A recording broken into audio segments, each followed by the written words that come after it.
Hey folks, welcome to another morning space with me, Kalu Aja. And of course, in this space, we're talking money, the economy, and finance.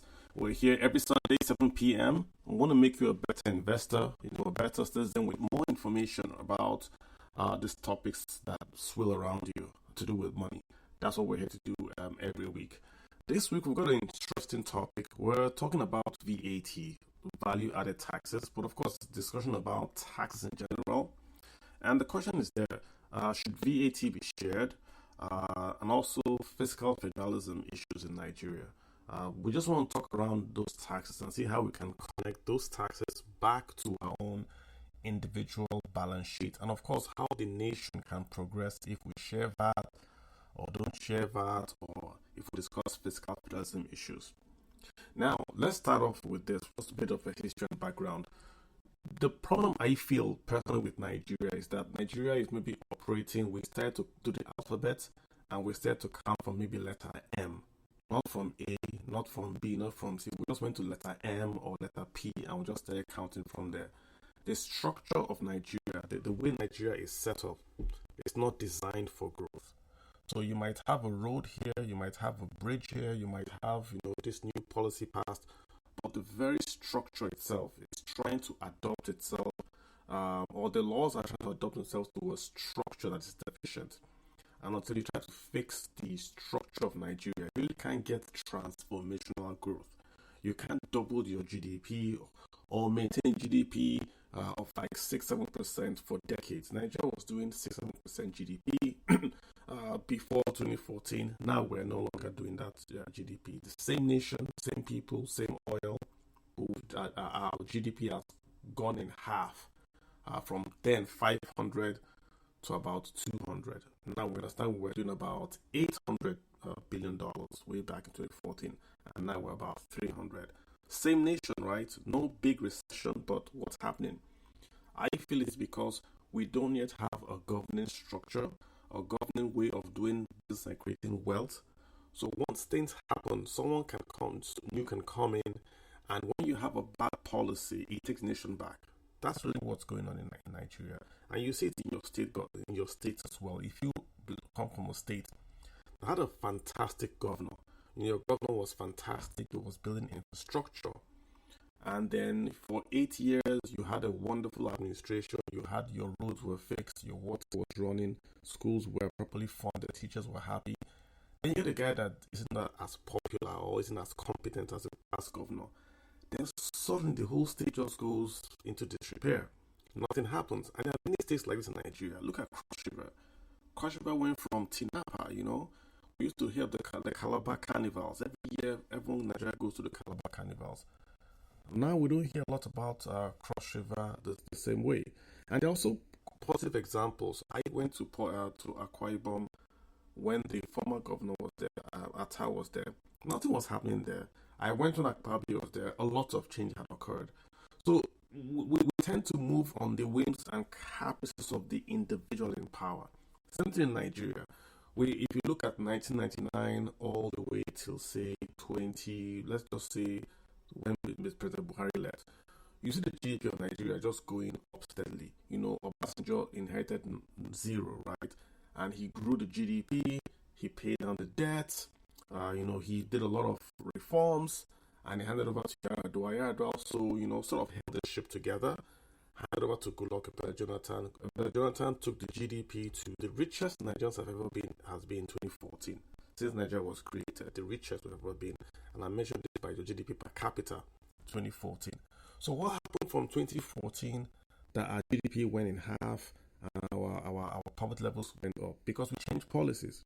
The new president came and said, I want to do things differently. And he changed the policy. And that, I think, is the problem with Nigeria. The structure of Nigeria isn't set up that you just can't come and change everything.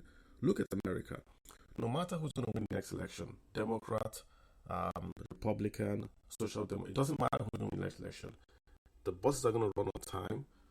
The hospitals are going to work. Teachers are going to get paid. Some things are not brought into politics. So the country has got a plan and a purpose. Even though you might look at the Chinese and say, listen, the Chinese do 10-year plans. But you don't see those massive changes. You can't go to America and say, oh, I'm going to sack all the teachers, or oh, I'm not going to fund healthcare. You really can't do that. So there's already a baseline structure for it to operate with. So let's now come into VAT and all that. Let's go to the history of VAT. VAT was originally a sales tax. Sales tax. And sales tax was managed by the states in Nigeria. So we didn't have 36 states back then. That was under the military. We had about 19 states or so.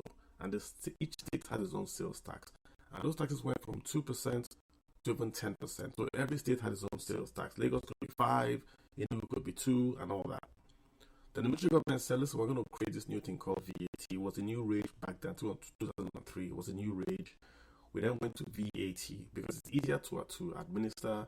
It captures more revenue, quote unquote, sources. So you get more money from VAT.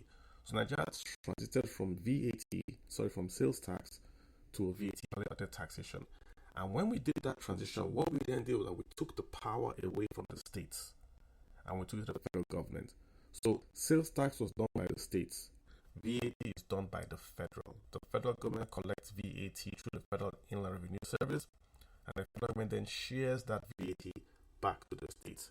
So when VAT was first passed, the federal government took 20% and gave the states 80%. No money went to the local government of Nigeria. That was under the military. So you can see the mindset of Nigerians back then. Now listen, we don't really need them. The local governments are not important, just the federal and the state. So we took it from sales tax to VAT. We ignored local government areas. When we had civilian rule, we then went back, reduced the federal government share to 15 from 20, right? And then we then included local government areas. So we took states from 50 to 35 and gave local governments 15. But that's not the only issue. When we then give local governments 15, how do we share this VAT? What's the criteria to share the VAT? Well, what we simply did in Nigeria to say, we are going to share every 100 naira in this way. 50 naira will go to every state by equality. So once you're a state in Nigeria, you're going to get 50% of VAT.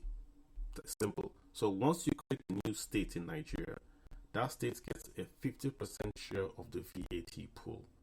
End of story. And that's why you hear these politicians all the time craving for states to be created. They don't have to do anything.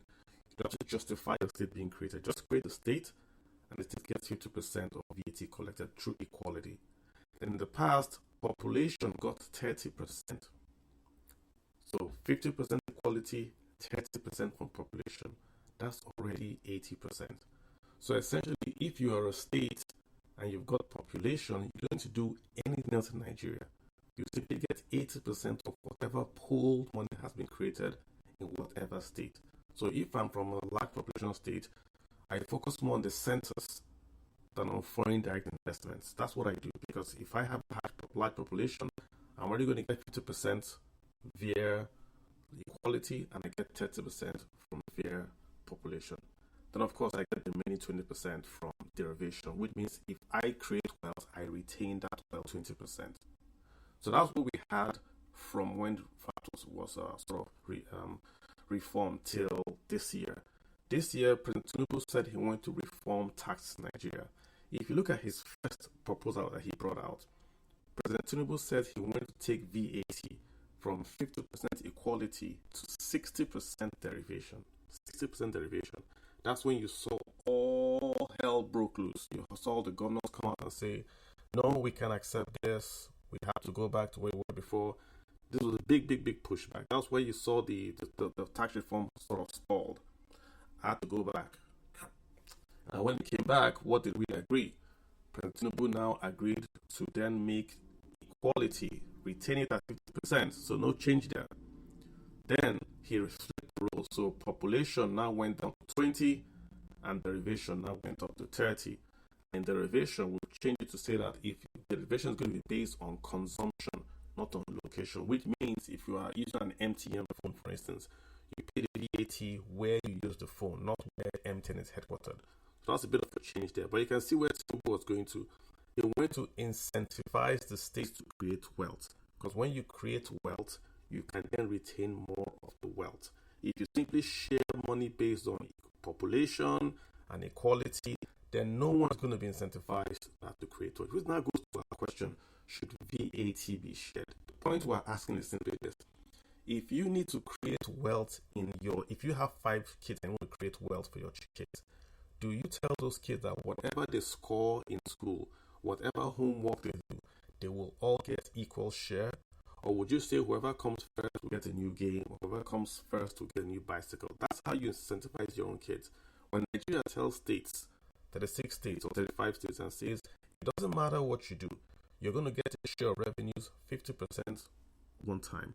You're also going to get 30% of the revenues by population. That doesn't incentivize anyone. Which goes to my point that the reason why Nigeria has not developed, has not grown larger than it is today is because the structure of the country is faulty. What structure is this? The fiscal federalism structure is faulty. Nigeria is not designed for growth. What is growth? Economic growth, economic development. We're not designed to grow. No state is incentivized to go and create wealth. You are incentivized to receive money from the government at the center and not to create growth. I give you a good example. We all say this. We look at the pyramids in the north. We had a granite pyramid in the north of Nigeria. And if you go back to your history books, you see those pyramids, they are wonderful. Nigeria used to be one of the largest exporters of granite in the entire world. Nigeria, the entire world, right? And then if you ask people, why did those granite pyramids disappear? The answer is going to be that it's because of crude oil. That crude oil came, so the governor simply abandoned granite and went after crude oil. That's not true. That's not true. What essentially happened was that when we had this fiscal federalism in the 1970s, before 1970s, the military changed the sharing formula. They said if you create wealth in your state, the money goes to something called FARC. Before 1970, there was no FARC. FARC was a creation of the military. They created the federal accounts, that's FARC, we share money, the Coastal Revenue Fund. They created it, and they also created how they share money in that revenue fund. So states could not generate, you cannot register a company, only the federal government could register a company, and then state wealth was then shared. So all those governors in the past, the groundnut pyramids in Kano, when they exported groundnuts, the money went back to Kano, to Kaduna, 67%. Then Kano and Kaduna paid a tax to the central government of 13%. This same 13% derivation you see, that's what they paid as tax to the central government. They retained the bulk of the funds and paid 13% tax to the quote-unquote Abuja, which was Lagos at that time. When the military changed it and said, no, this money that you're making from groundnut is going to go to FARC. And then from FARC, we will then share it according to minimum responsibility of states, land mass, population. That's when agriculture collapsed in Nigeria. Because the governors were no longer incentivized to grow groundnuts. All they had to do was simply do a census and have a large border mass. And that's it, you get your money. So a state like Niger State, for instance, all it has to do, it already has a land mass. It's just to fight for population. Once it gets population, it's going to get more money than any state in Nigeria, including the oil developing state. You know, there was no 13% back then. So that's how you have the structure today where agriculture collapsed, not because of crude oil, but because of the fiscal laws that said if you generate wealth through agriculture, you export peanuts, or you export rubber, or you export cocoa, you do not get the revenues back. Go to Lagos, the same thing in Lagos. When you exported cocoa or you exported whatever it was through the port in Lagos, you paid your excise taxes to the regional government, which was the Western government in Lagos, not to the federal government. You paid to the Western government to export cocoa out. So there was a big push, cocoa house. Let's export agriculture, because the more you export agriculture, the more the Western house gets money. But when you change that law, there was no point to focus on cocoa anymore. Just now focus on, okay, Lagos is already a small sliver. So now focus more on population. Let's focus more on sales tax, because they can't get the money in from agriculture. That's what killed agriculture. This is the point I make. One policy changed the whole of Nigeria. And that's what we are today. Now we're trying to get back to agriculture, and we're struggling because the same laws have not been changed. You cannot incentivize states to do something where there is no benefit for them. No state going to go invest in agriculture where they cannot keep the revenues. They're not. If you look at Okumu oil palm, it's owned by a private concern which means it's registered by the federal government. The revenues go to the federal government via corporate income taxes. All the state gets is a 5% of the payroll of Okumo Oil, and that 5% is set by the federal government. So if you come to VAT in Edo State, the question is now, should Edo State share VAT? That's the question. The answer, I think they shouldn't. If you restrict Edo's VAT to what they make from Okumo Oil, then you are incentivizing Edo State to invest in palm plantations, to get investors, FDI, to grow palm plantations, because they know every palm they put in the ground is a potential FDI coming back to them, because you stop VAT from being shared according to equality. If it should be shared, at least the 13% should go to the center and be shared by equality, but not 50% and then population 20%. So I think about 70% on non-state actions. If you run a country that way, you will not get reward for your actions. That's the point really that we're making here.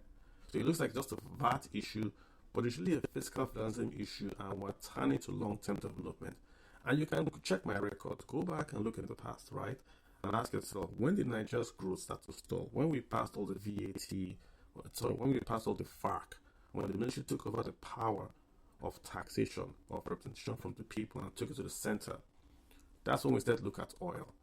Oil was there, but we never looked at oil because oil was being retained by the regions. But once you took oil to the center, everybody ran to the center. So guys, I'll give you the last example. If you want to speak, I'm going to add you. If you have a DM, you can request, and of course, I'll look at your DM. The last example I'm going to give, just to drive this home, and it's very, very peculiar for all of us.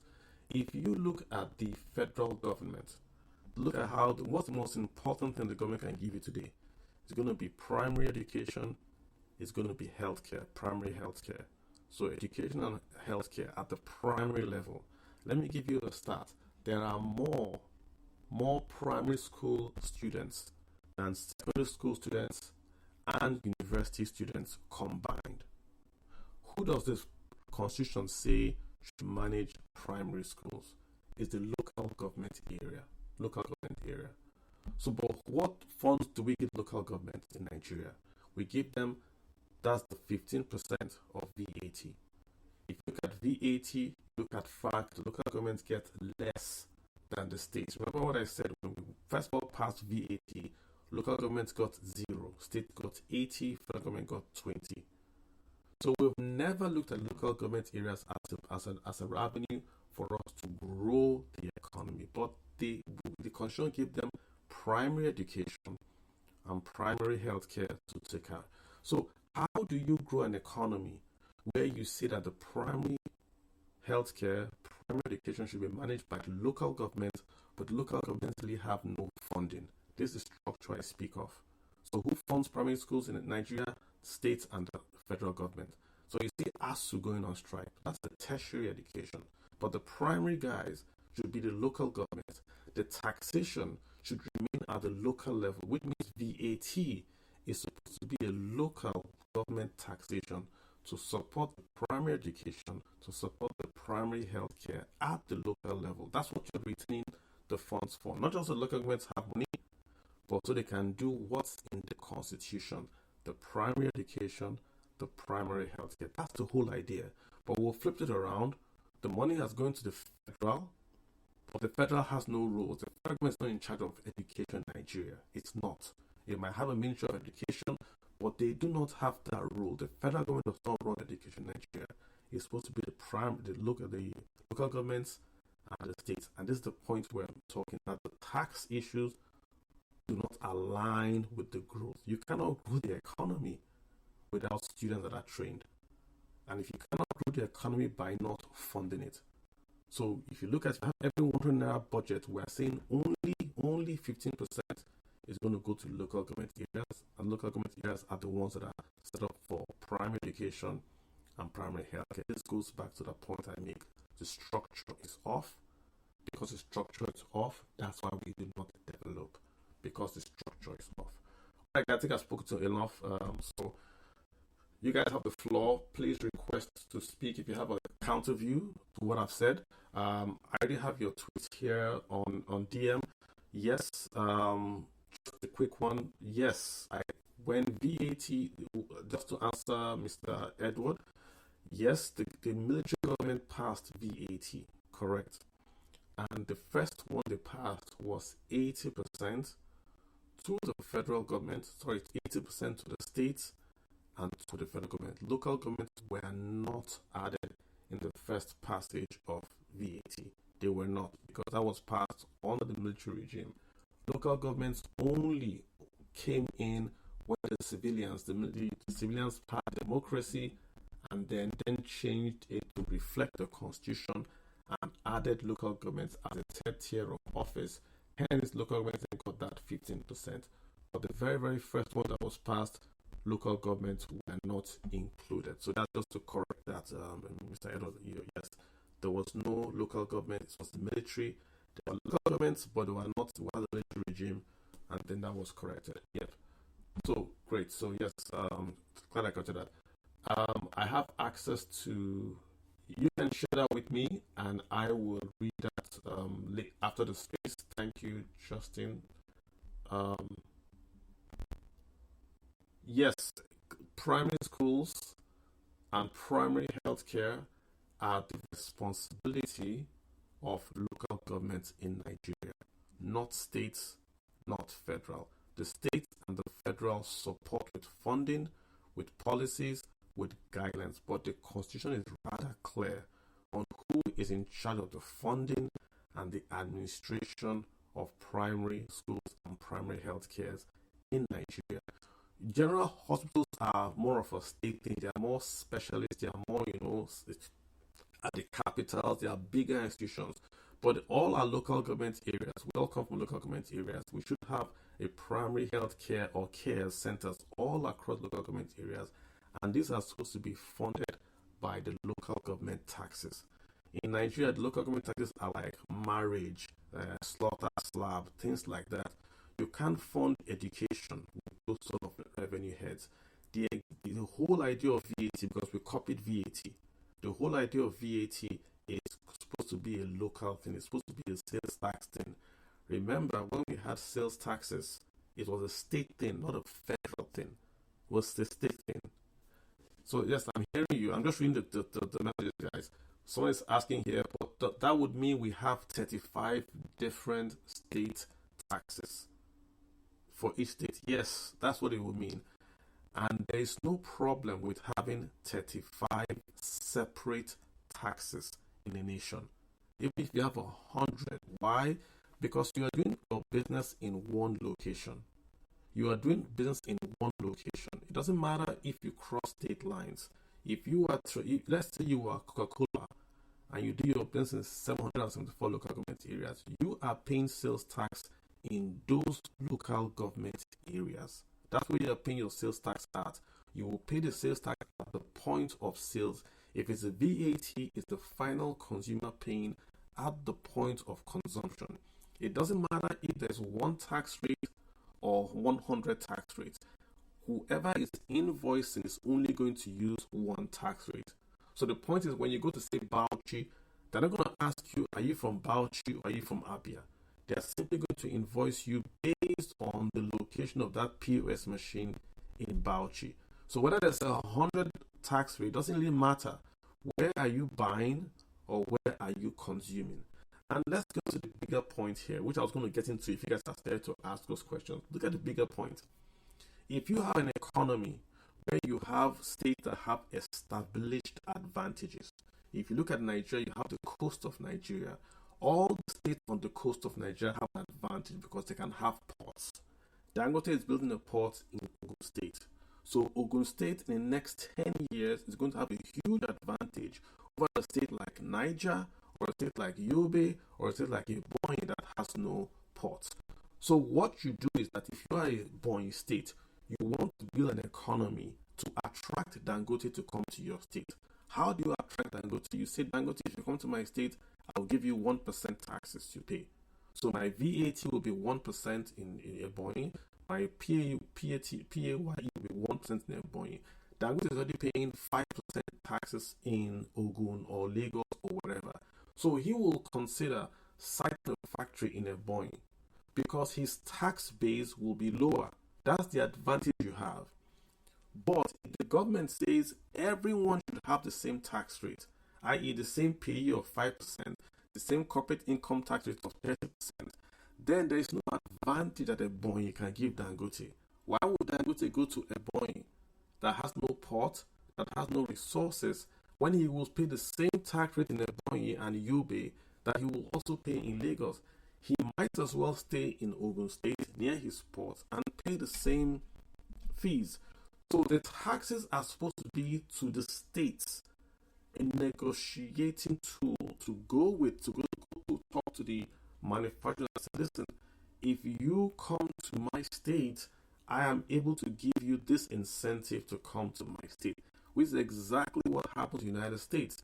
You see California and Texas and Florida and New York fighting for companies. The governor of Texas used to go to California and literally market American companies in California to come to Texas to enjoy low taxes, right? That's the whole idea of what states are the laboratories of economics. So you can try all these ideas. A state can say we're going to have zero taxes for property tax in our state. That would attract companies to come. Ogun State, for instance, can say if you build property in Ogun State, we'll tax you zero tenement rate. What are they trying to do?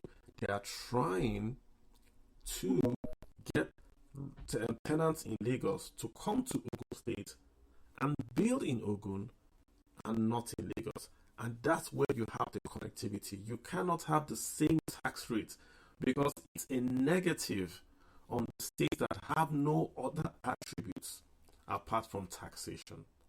Cyrus, how do you say, sir? Yeah, good evening, Kalu. I'm very well. How about you? I'm doing very well, sir. Thanks for joining me. I'll be talking about taxes, fiscal federalism. I'm trying to link the VAT, number one, to the structural issue of Nigeria, why we don't really have this long-term plan. Because someone can come tomorrow and say, I want to change this out tomorrow, and then we lose out on that long-term planning. I'm also trying to link that into VAT, link that to the state's competitiveness and all that.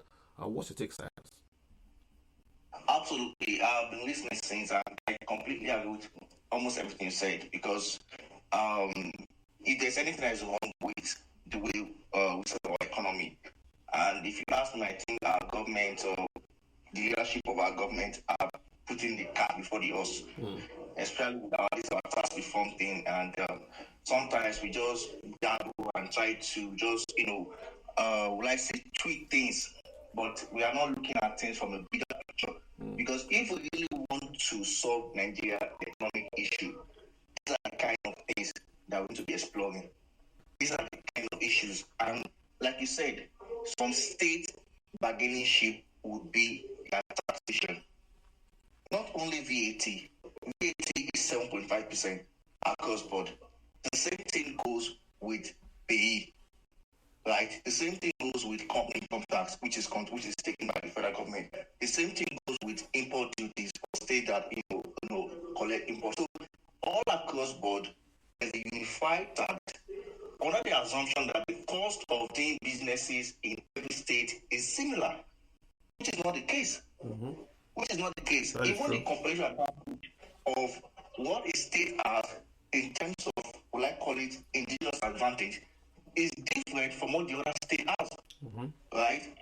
If you take a business, for example, that want to establish in the north, let's say the northeast on the north central, he has to account for the risk management of insecurity, as opposed to say maybe you want to establish in Lagos or in other places that are not exposed to that kind of disadvantage. Yeah.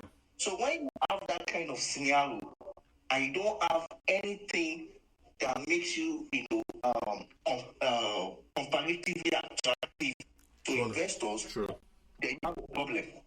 I was reading the recent report by World Bank, and not just only World Bank, even NBS has spoken about it, that only 5 states in Nigeria, only 5 states can survive on their own with internally generated revenue without dependence on monthly VAT on the federal government.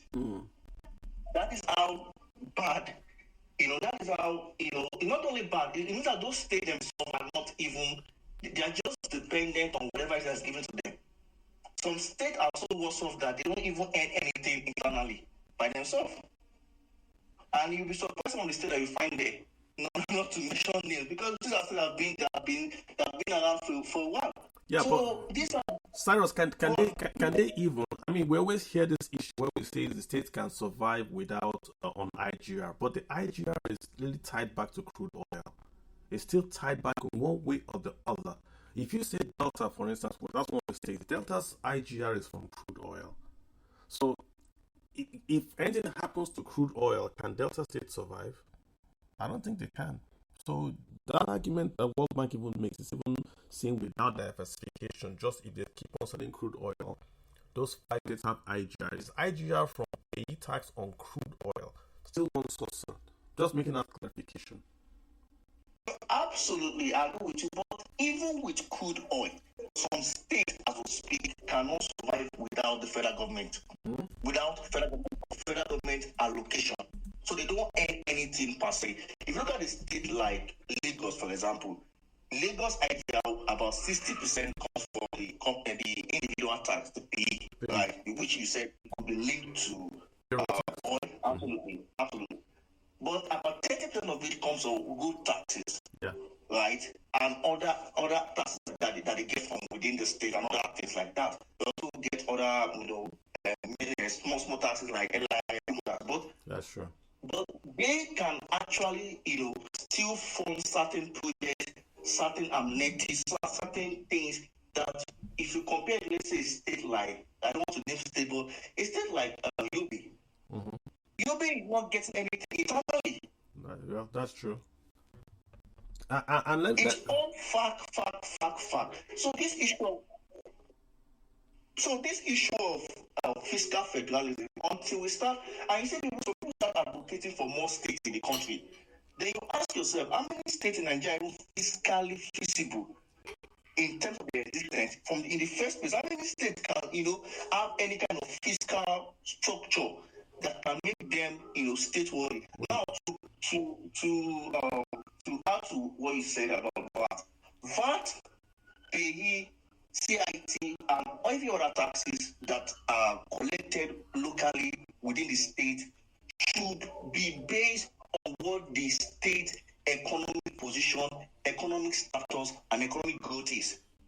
That is how you build an economy.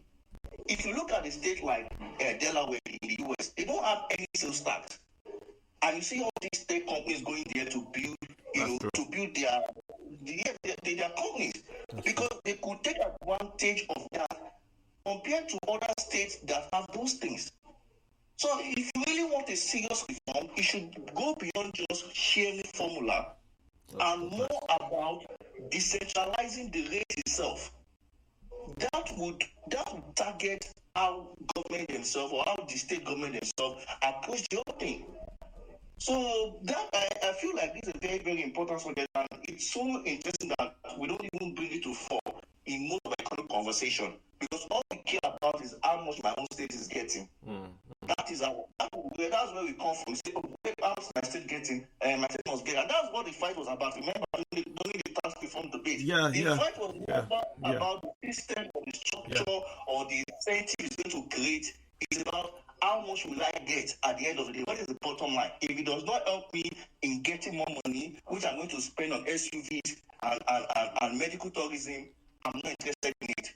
So that is the conversation. That's the primary conversation about most Nigerians. That's Cyrus, where we're just to emphasize the point, like many Nigerians forget that President Tinubu positioned this tax reform act as a way of, it was a derivation to take the what creates revenues away from sharing to derivation. He proposed 60% of VAT as derivation. It was shut down. We now have we've forgotten all about that because the governors have gotten what they've wanted. They've gone back to sleep. We're now talking about the individual tax. His real aim was to change the way Nigerians look at the government, not as a guy that gives you money, but go and create your wealth and retain that wealth. 60%. Imagine if that had passed. Imagine if the states were retaining 60% of their wealth. And that would then mean that states like Bayelsa will then get triple or quadruple what they get right now from the oil companies. Good and bad. But I'm of the view that if you get more money at the local level, you can hold local government faster than you can hold the federal. But Cyrus, don't go anywhere. Let's get Omo to speak. Thank you. Good afternoon. How you doing? And everybody on the space. Thank you so much. So first of all, we need to get this understanding clear. Like, the governors should actually see themselves as chief executive officer. Sure. What is the job of a chief executive officer? Your job is to market your state. There is no state that cannot generate derivation or VAT. If we were to even go, if we were to say the VAT should not be shared at all, there's no state. I've been wondering that why are the Niger Delta states not coming together to have a refinery? In their locality, nobody is stopping them. So the idea behind it is just for you to get innovative. Cyrus mentioned Yobe. Yobe can make a lot. Yobe has big expanse of land. Yobe has the largest cattle market, I think, in West Africa. Exactly. So they can put cattle there and convert it to beef, compete all this kind of consumption stuff, and get their back off it. So there is a lot of things that can be done, but you have to think out of the box. I'll give you another example. Yeah, some people will say maybe it does too much. The Niger State governor and all of that. I'm sure it must have been one of the people that have gone to rally the president that, okay, let's stop just exporting share nuts, let's refine it to become share butter and all of that in our... what did he do? He brought in a share butter factory or refinery or whatever they call that thing, brought it in, and then you can get your share nut. Nigeria has 40% share nut production in the whole world. So you can refine your share nut within your state and export it as a finished product, not as a raw material or any other thing. You can do also. Every state has its own comparative advantage, but the governors have been made to really sit back and see themselves as a the bottom economy where they will just collect allocation and share. You go to Jerusalem, go to this one, sponsor some children here to maybe India also, and they keep the rest. So the governors should think beyond. Mm-hmm. Think beyond. Don't only think of now. One day oil will end. I don't know how Nigeria will survive. And guess what? By that time, oil ends, or if oil doesn't end, the world doesn't patronize oil anymore. Where is coal today? Who is running after coal? So they need to start thinking now and thinking fast, not just for themselves. And guess what? By that time that I'm talking of, Nigeria will no longer even be 200 million. Nigeria might be 500 million at that time. So now is the time to really put in the work and get busy and attract investment. When the president is going out, I keep saying this, don't sit down your state. Tag along and go look for businesses you can attract to your state. That's how to be a chief executive. Don't sit down. If you don't know a foreign investor you can talk to, follow the president. Anytime the president is going abroad, going to France, going to Brazil, all those places, tag along, look for people in business. People will be there. Talk to them, tell them to come and invest in your state. Thank you. Very well said. Let me just also make this point. The state that has also scored consistently the best state in terms of doing business in Nigeria is Gombe State.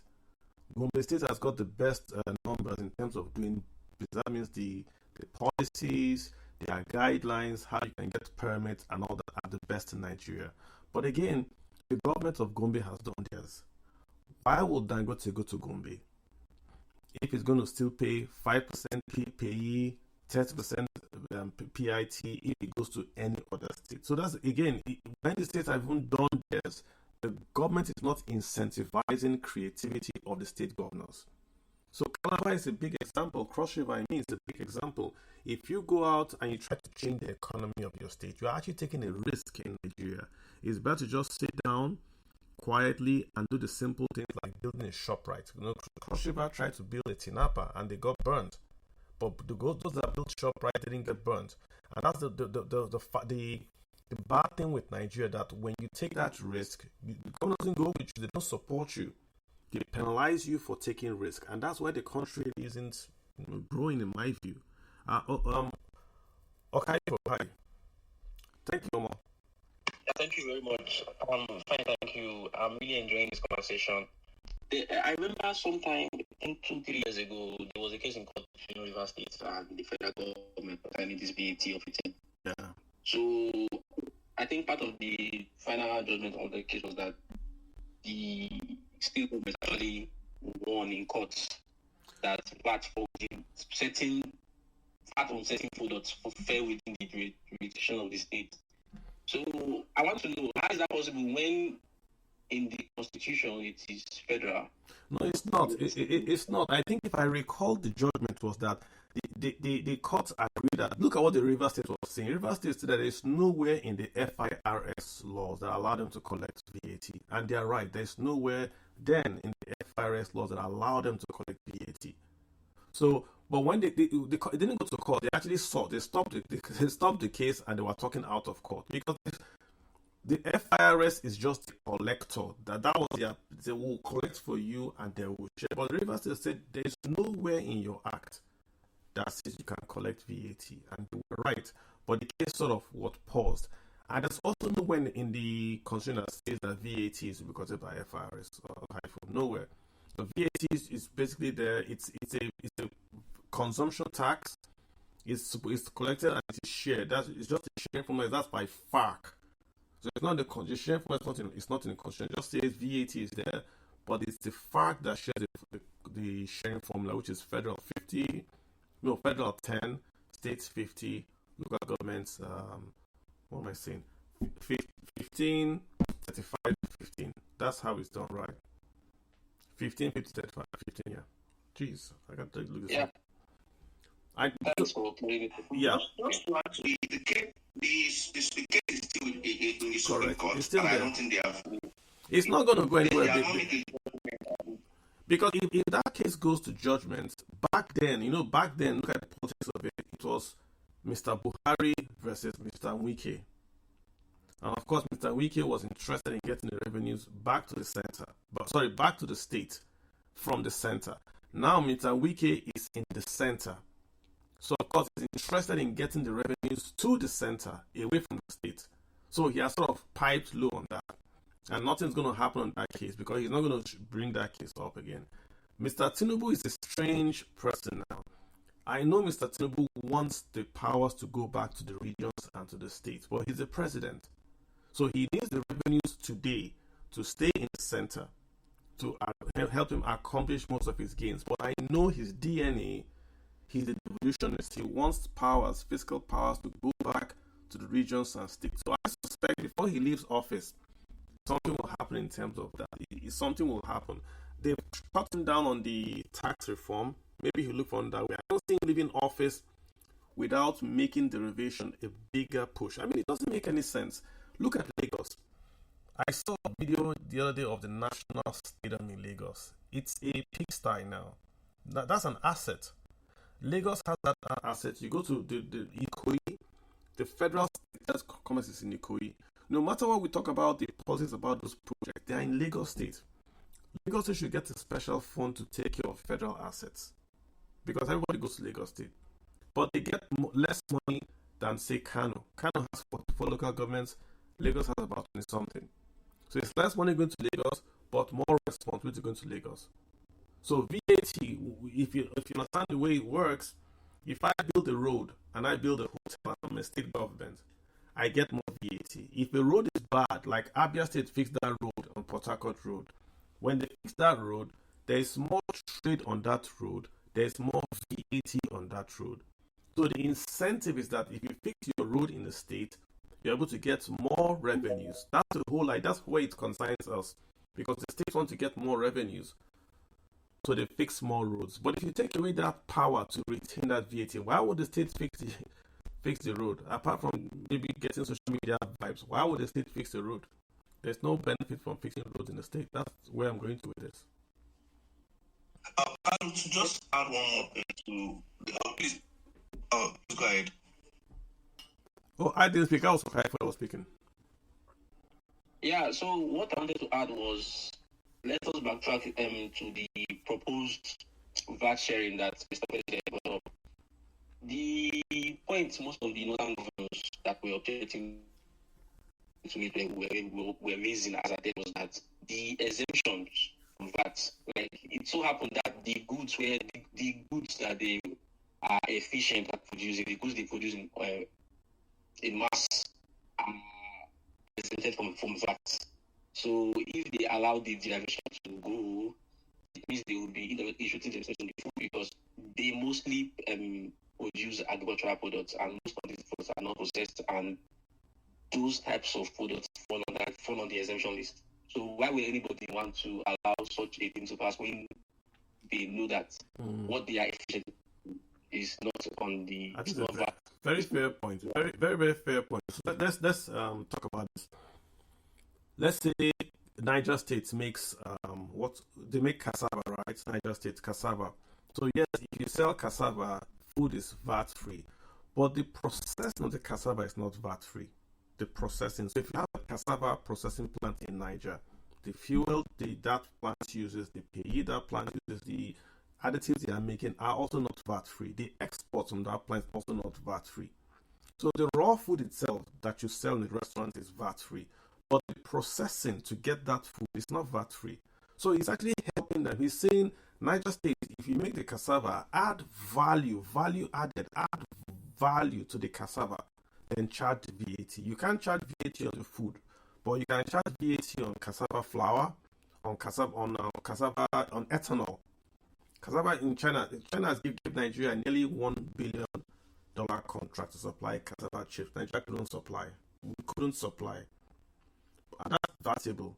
So if Niger States make cassava leaves and makes ethanol, it can sell and charge VAT on that. It's only food that they say you cannot charge VAT on. Agricultural input, yes, but if you add the value, you can charge your VAT on that. There's so much you can make from food. Look at cattle. You make more money from cattle, the blood, the horn, the skin, the hooves, than the meat itself. Those are proteins, chemicals. The blood is fertilizer, the hooves, medicine, all that, the hides and skin. You can export the hides and skin than just the meat itself. So while the meat is VAT, you can't charge VAT on food like meat, but you can charge VAT on the fertilizer you get from the blood meal and all that. So it's just the VAT's name is value added tax. You tax when you add value. So that's how I will answer that to them. Yeah, Mr. Kalu, another observation is that sometimes I feel like when we are having discussions like this, we are a little bit too macro in how we view it, in how we view things. I just let me quickly buttress that statement, because at times you say cassava, for example, cassava is okay, add value to it. The way cassava is consumed limits the amount of value you can add to it. You consume cassava, you process it you usually process it to gari or fufu from where I'm from. And these are largely traded in the informal sector. So I think there are restaurants that actually add VAT to purchases, but most times we don't eat from said restaurants, and those type of restaurants can be placed in certain environments like the Lagos of this world and the Abuja of this world. So the specifics of actually adding value to some of these VAT exempted products is not as clear as we wish or choose. Yeah. Okay, let's say meat, for example. When we consume beef, we buy it from butchers. We don't buy processed or we don't. I'm not sure we store meat that much. We usually buy it fresh and all. So usually not that easy to add value to these things. And to pan it off, because I've heard some contributors say states should invest in processing plants ABC, but usually we can all testify that when it comes to the allocation of funds, the government are not really interested in that regard. It's not as clear cut as That's a good point. That's a very good point. That's a very good point you're raising. So let's go back to cassava, right? Let's be very, very specific now. The largest producer of cassava on planet Earth is Nigeria. Thailand also makes cassava, but Thailand has got more processed cassava. They're able to process that cassava and export it. Because cassava, you can make high quality cassava, they use it for medicine. It's like sugar for the medicine. You can do the ethanol from cassava as fuel for cars. I just told you, China came to Nigeria and wanted to buy nearly $1 billion worth of cassava chips. Nigeria couldn't meet that contract. So the point I'm making, cassava, if you take cassava out of the ground, you and I know that after 2 days, it's not just sports, it's dangerous to eat it after 2 days if you don't process it. Does your local government area have a cassava processing factory? Because the largest product for my local government is cassava. But there's no cassava processing factory in my local government area. What they do is that when they want the cassava, they bring it out of the ground, then they process it, they dry it, they fry it, and it becomes gari. But that same cassava, if you simply planted, they have this container from Holland where you can put in cassava at one end and you can do whatever you want, whether it's high quality flour, whether it's the ethanol, it will give it to you from that container. If we had that in my local government area, that means all those farmers will then harvest all their cassava, convert it to high quality cassava flour, and get paid on the spot, whether it's naira or dollars, because that gets exporting that cassava produce out to China. And that is vatable. It's not food.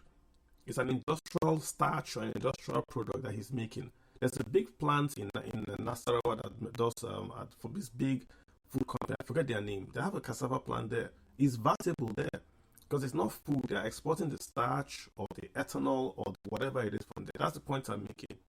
Gari is from cassava, but ethanol is also from cassava. So gari is a low quality output from cassava, which we eat it, but it's low quality, right? So the same way you can take that cow and you can eat the meat, fine. You can also take that cow and take the hides and skin and sell to Italian shoemakers and make more money from the hides and skin. You can sell the blood as blood meal. You can sell the buttons, the hooves and the horns as bone, as buttons. So there's more value add for what you just take and we just throw away. That's the point I'm making, right? So if we bring in these guys that know better, the integrated farmers, they'll tell you how you can integrate all this stuff and make more money from that same thing. Gari, cassava just can't be gari. That's too, using it too limited. That's what I'm calling my hypho. It's not being macro, it's reality. This is, if you Google online now, you see the Chinese order for cassava. I'll try and find out, I'll share it. You see there. Makes sense. Thanks.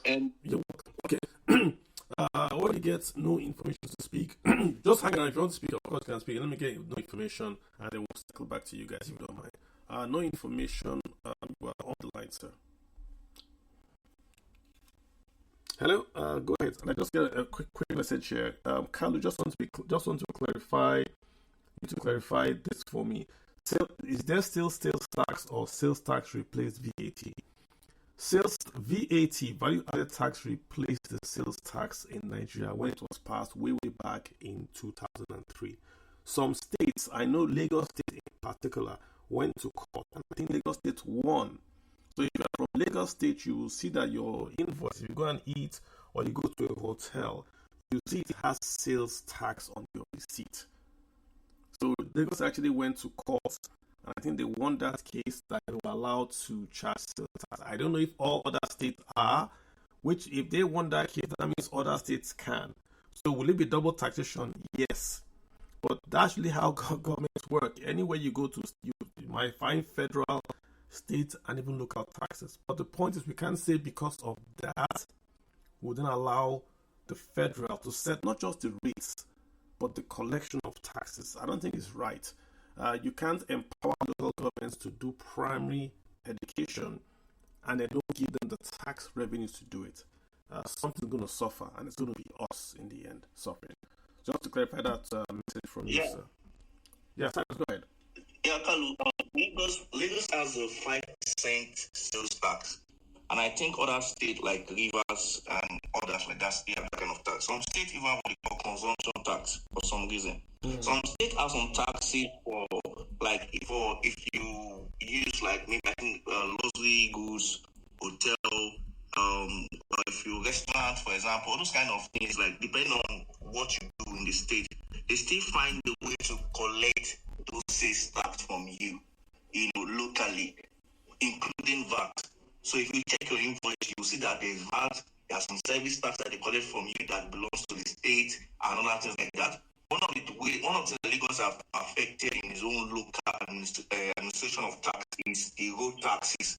That's why I said about 80% of their internal revenue come from that road taxes and from commercial motorists mostly.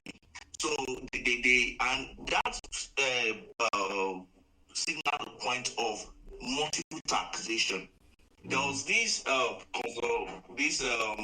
that Taiwo did during the time he was going to different places, and I asked him, of course, virtually, that you said one of the things that you want to do with this tax reform is to unify tax collection and to ensure that there is no nuisance taxes across state and local government. But while that may be true in the books, how do you intend to implement it locally? Because if you put your, let's say your shop or your your kiosk outside in Lagos, in a place in Lagos where I am, somebody will come and meet you the next day and collect tax from you.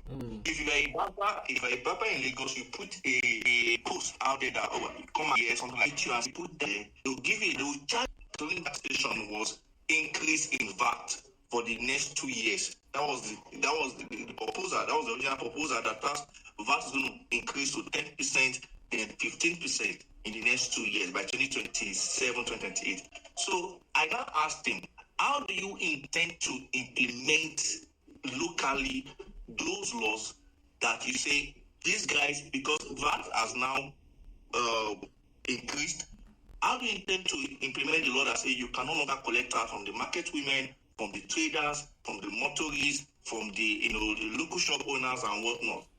I didn't get a satisfactory answer, because if you do that, or you end up having a police state, right? Or the federal government sending their army to go and stop people from collecting those taxes in the local government. So it's a lopsided system, and I think the only way to solve it, like you said, is to give back the power of tax collection, VAT collection, and other tax collection back to the state, so that they can regulate their own tax system and as they see fit in their own state.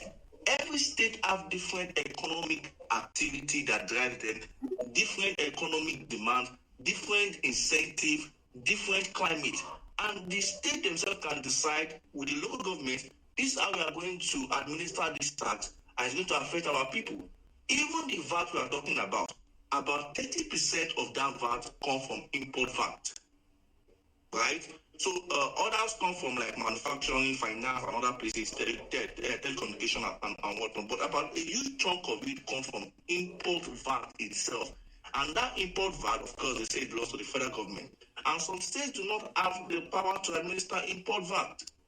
So how then do you regularize this thing to make sense in practice? And I think the reform itself, I know not to discredit what they've done, that's not my objective here. Do not touch on some of these things in terms of practical way to solve these issues, because I still believe strongly that after this reform is implemented and imposed in 2026, all these men, all these state actors, local actors will still come and be collecting market taxes from market women. There are some market women in Lagos that pay per day 7 taxes for different reasons to these local players, and nobody's talking about that. I mean, you're right, and this goes to the heart of the discussion. This is the real heart of the discussion, because what has happened is that the federal government wants to take over the taxing powers of states and local government, which is wrong. So this is the point I'm making. You cannot go and say we're going to scrap sales tax and then we're going to do VAT. I don't think the federal government had that power. That's why the military did it, because it was the military. If it was today, they would have gone to court and they would have stopped it. Just like how pensions in Nigeria, the federal government does pensions, but it couldn't go and scrap state pensions. Instead, the federal government says, okay, we're going to give a guideline, and you can join. And if you join from the federal stock market, if you join as a state, exact same thing. Let's be practical, like Mr. Okapa said we should be practical. Dangote wanted to set up his refinery in Ogun State. This refinery in Lagos was going to be in Ogun State. And I hear they gave him lots of things to pay. Pay this, pay VAT, pay corporate tax, pay land use. There was so many taxes. He ran to Lagos. And Lagos smartly adopted him and sent him to their free trade zone. And he put his refinery in the free trade zone. Now he's there. Now Ogun State has called him back. He's going to do a port next door in Ogun State, near his refinery. Almost the same. So he's going to bring in stuff there and take out stuff to the port. But that's the point we're making. If it was just one tax system, he would have stayed in Ogun State, because there was nothing Lagos State would have been able to give him. But because Lagos State was able to give him a lower cost of starting up, he ran to Lagos State. And that's the point again. So when you go to your question, if you then go and say, I heard Mr. Tai will say that one way he was going to stop the guys on the roads, those guys I call local government boys collecting money from me on the road. He said, when they ask you to pay, go ahead and pay. Collect the receipts from the state local government, then bring it to the Nigerian Revenue Service office. That's the receipt that you paid. The federal government will refund you that state receipt. Then it will then debit the state account with Nigerian Revenue Service. So that way the state will now know that when their boys collect money from you on the road, they are going to lose the deduction from the center. It sounds nice, but like you said, it would have been easier to simply say, hey, state, we're going to pass a new VAT, and we want you guys to reduce your taxes. If you don't reduce your taxes, nobody will do business in your state. Business will boycott your state. That's the truth. If your state is not business friendly, nobody will go there. Now, everybody, of course, will want Dangote to come and set up a company in their state, because they've seen what a refinery can do. If Dangote goes to there and says, I want to do a new refinery, you will see state governors coming to him to market him to come to their state. Why? Because Lagos State has shown the way. The same with the port in Lagos. The deep sea port is not built by Lagos. It's built by these guys from Singapore. But they went to Lagos, and Lagos gave, okay, we'll give you 20% equity. Go and build a port. The same thing, because the state has positioned itself with their laws to say we are able to negotiate these big transactions with the state government and do these deals. Akwa Ibom has more money, quote unquote, than Lagos. And they have a natural harbor in Akwa Ibom. They haven't even attracted deep sea an investor for that deep sea port in Akwa Ibom State. But Lagos has. So again, it's back to laws and policy. And Lagos is a high tax state. Lagos is a high tax state. So any state that comes out and says, like Ogun, and says, I am a low cost alternative to Lagos, they will take Lagos breakfast morning, evening, and night. And that's why we need this taxing to be very, very flexible. And this just Lagos, same with the north. If you have a low tax base because you're offering lower VAT, if that VAT goes to 15 and you say, no, my VAT is going to be 2%, then more companies are going to go to your state to do manufacturing plants in your state, because I want to avoid that tax burden. But if you make it all uniform, why would I go to your state when I'm going to pay the same rates in Lagos? At least Lagos will give me access to the ports. And that's why state governments are not thinking strategically. A unified VAT that is shared is a tax and a burden on the smaller, non-developed states. You cannot be charged the same VAT that Lagos is charged. You are shooting yourself in the foot. Activist Emmanuel, you've got the floor, sir. Please go ahead.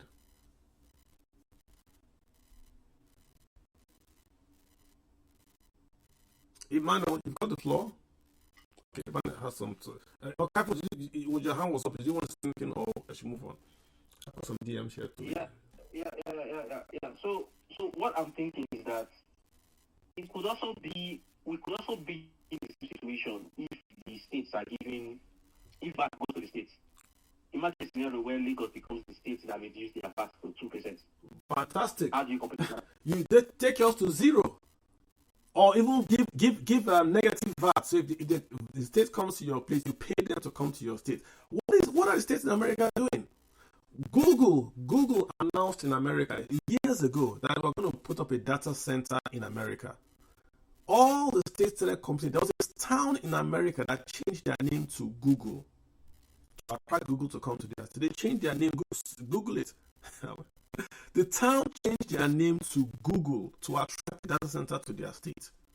So if Lagos State goes to 2%, you pay companies to come to your state. There was a bank in Nigeria that was paying people interest, not charging interest. They were paying you interest when you take a do transaction with them.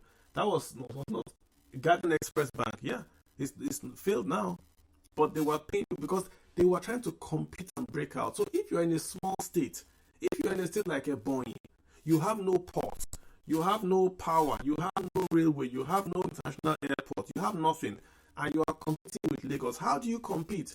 You simply tell businessmen, if you come to Ebonyi, 10 years, no VAT, 10 years, no payee, 10 years, no local government, nothing. Someone is going to ask, okay, if they come, how will they make money? Won't they rent homes? They'll rent homes, Abi. Won't they pay for water? Won't they buy food? That's where you then charge your VAT on the peripheral activities that they are doing. Now, if there are more people coming to Ebonyi State, what happens? Airlines will not fly to Ebonyi, right? There will be more manufacturing in Ebonyi to take care of the new market in Ebonyi. But that's how you have to think of it. It's not going to be a 4-year plan, but an 8-year plan. You know, one thing I always go back to Lagos. The thing with Lagos is that you can see the progression in their planning. I remember when Bola Tinubu brought in Enron to do power in Lagos. Enron barges came to Lagos. Why didn't he do it?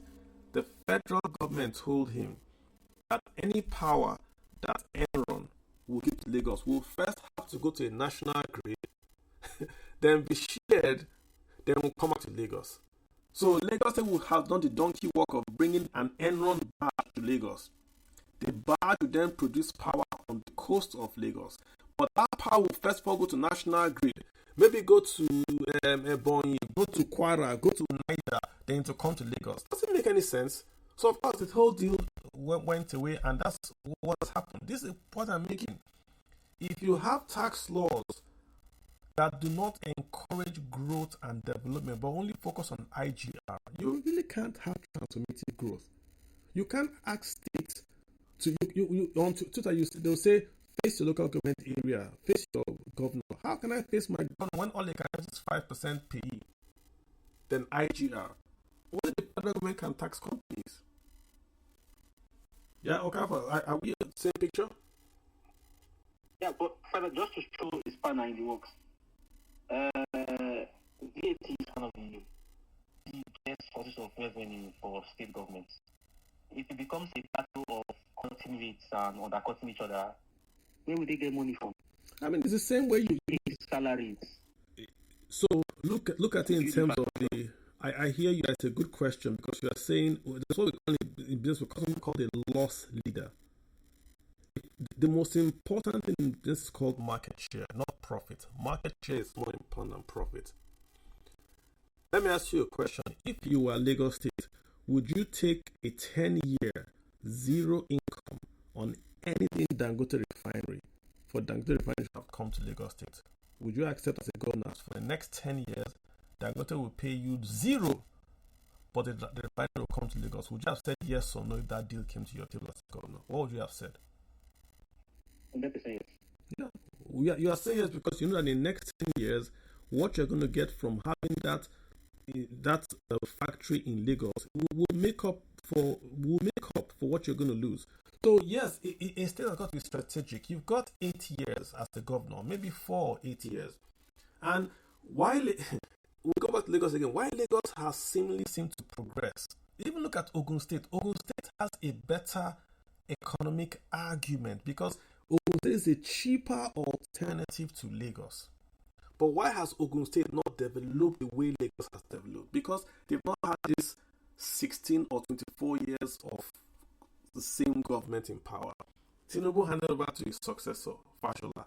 This Fashola's successor was picked by Tinubu. Let's be clear here. The other guy was picked by Tinubu. Tinubu has basically run as the governor of Lagos since 1999. And because he has done that, it is the same policy, the same program, the same agenda is what they are basically doing, going down. So when they look in Lagos, they're not looking at 4 years or 8 years. They are planning like the Chinese have planned in Lagos. They are looking long term. The blue line, you see this blue line Lagos has, blue line, red line. You understand that blue line, red line? A long time ago, that was Metro line with Latif Jakonde. And it stopped under Latif Jakonde. Then when they said, we're going to do it again, they ran into the PDP issue where they said the rail lines were actually owned by the federal government. So they couldn't do anything back then. It was when Yaradua came, Yaradua said, yeah, we will give you right of way for the rail lines. Even the Lekki Bridge you see in Lagos, the Lekki Bridge that connects Lekki and Ikoyi, they couldn't have done that without federal government approval. It was the federal government that said, yes, you can have right of way to land the bridge on our side of the Ikoyi and all that. So this consistency in government is a big advantage for them. Big advantage that they can plan 4-8-16. Because if you come and tell me, you answered yes to that question about Dangote coming to your state for 10 years. Honestly, if you tell the governor that Dangote will come, he will not make revenues for 10 years. So he will be governor. He won't make revenue, but the next governor will make revenue. Many governors will tell you no. Because they also want to shine. They don't want the next... you're laughing, but that is the truth.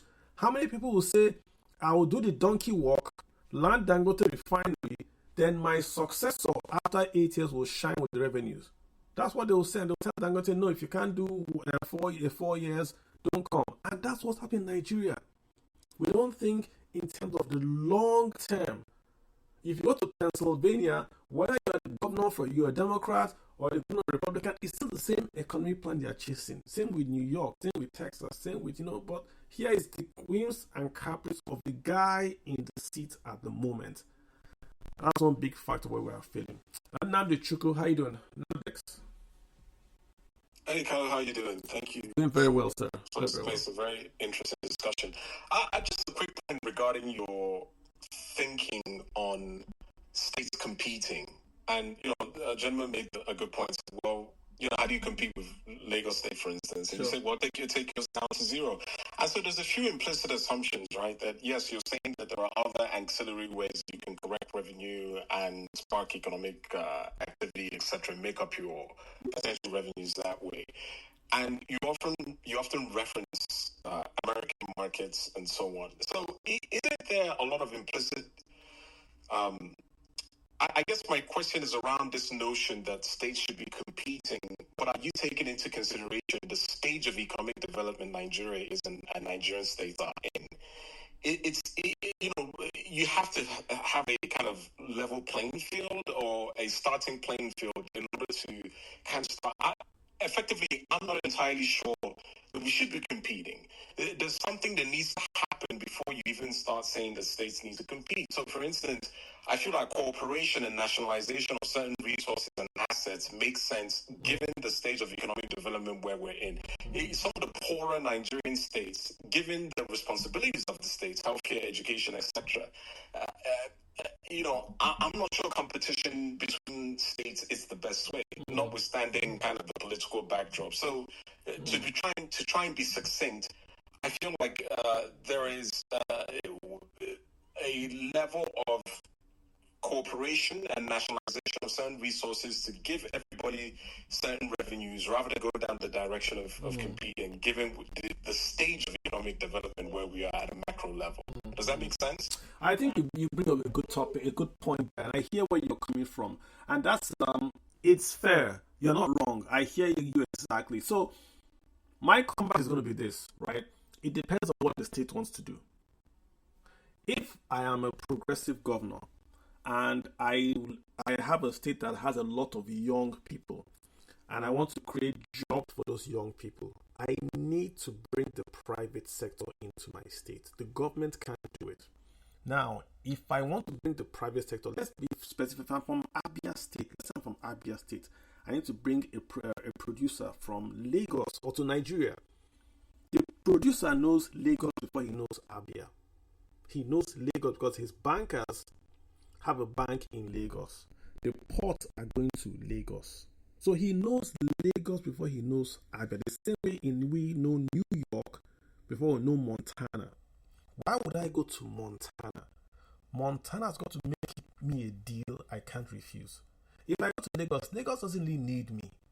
If I'm a $10 million enterprise, Lagos can't do without me, in all honesty. I mean, they want me, but they don't need me. But if I take 10 million to Abia, man, I'll be the governor, red carpet. So you've got to, as the Abia state governor, you've got to create in that state of Abia seamless business integration, because your goal is to create jobs for the young people. If that's not your goal, you're fine. You can just build your SUVs and you're fine. Nobody will hassle you. But if your goal is, I want to create jobs for the young youth in my state, and I need the private sector to come in, then I'm going to build a Rwanda in the Niger Delta. Rwanda has nothing. Singapore had nothing. Singapore was competing with a country called Malaysia that had everything, including crude oil. But look at Singapore today.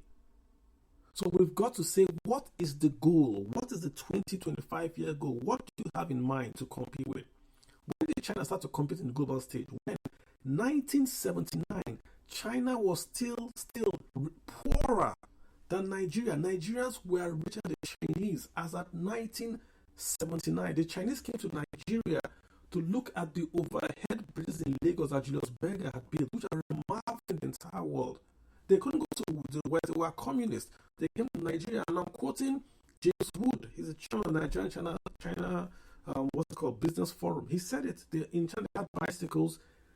They came to Nigeria and saw people driving cars. Black people driving cars.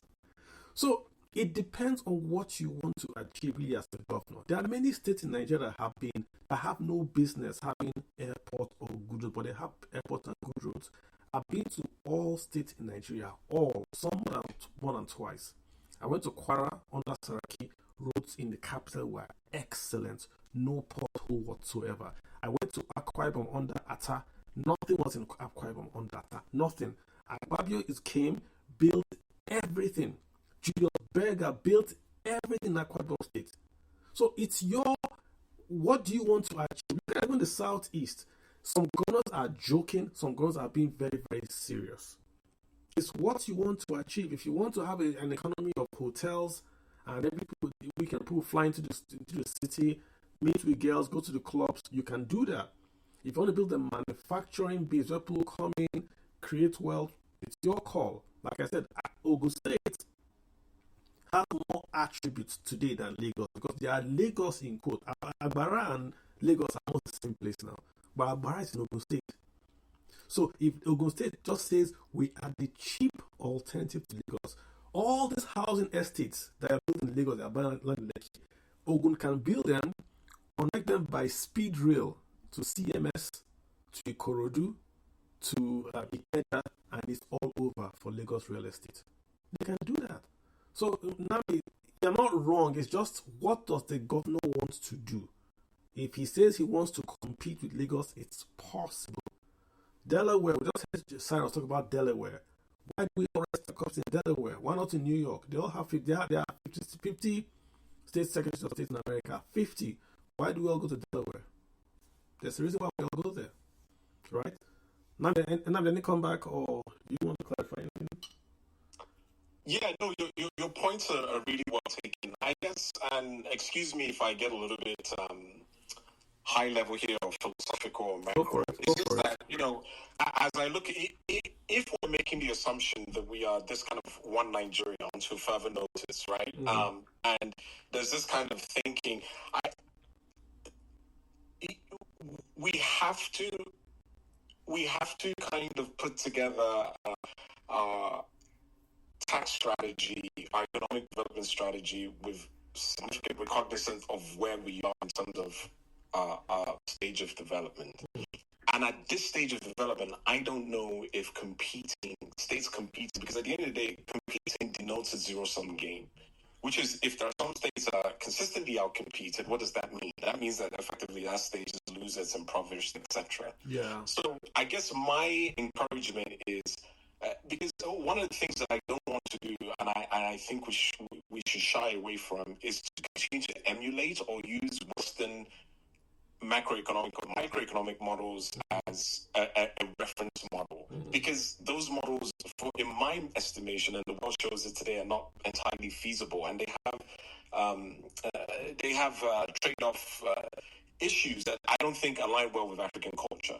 So my thing is, there are other ways that we can actually create that wealth and growth without necessarily states competing with each other. Because if one state is a loser, aren't we all losers?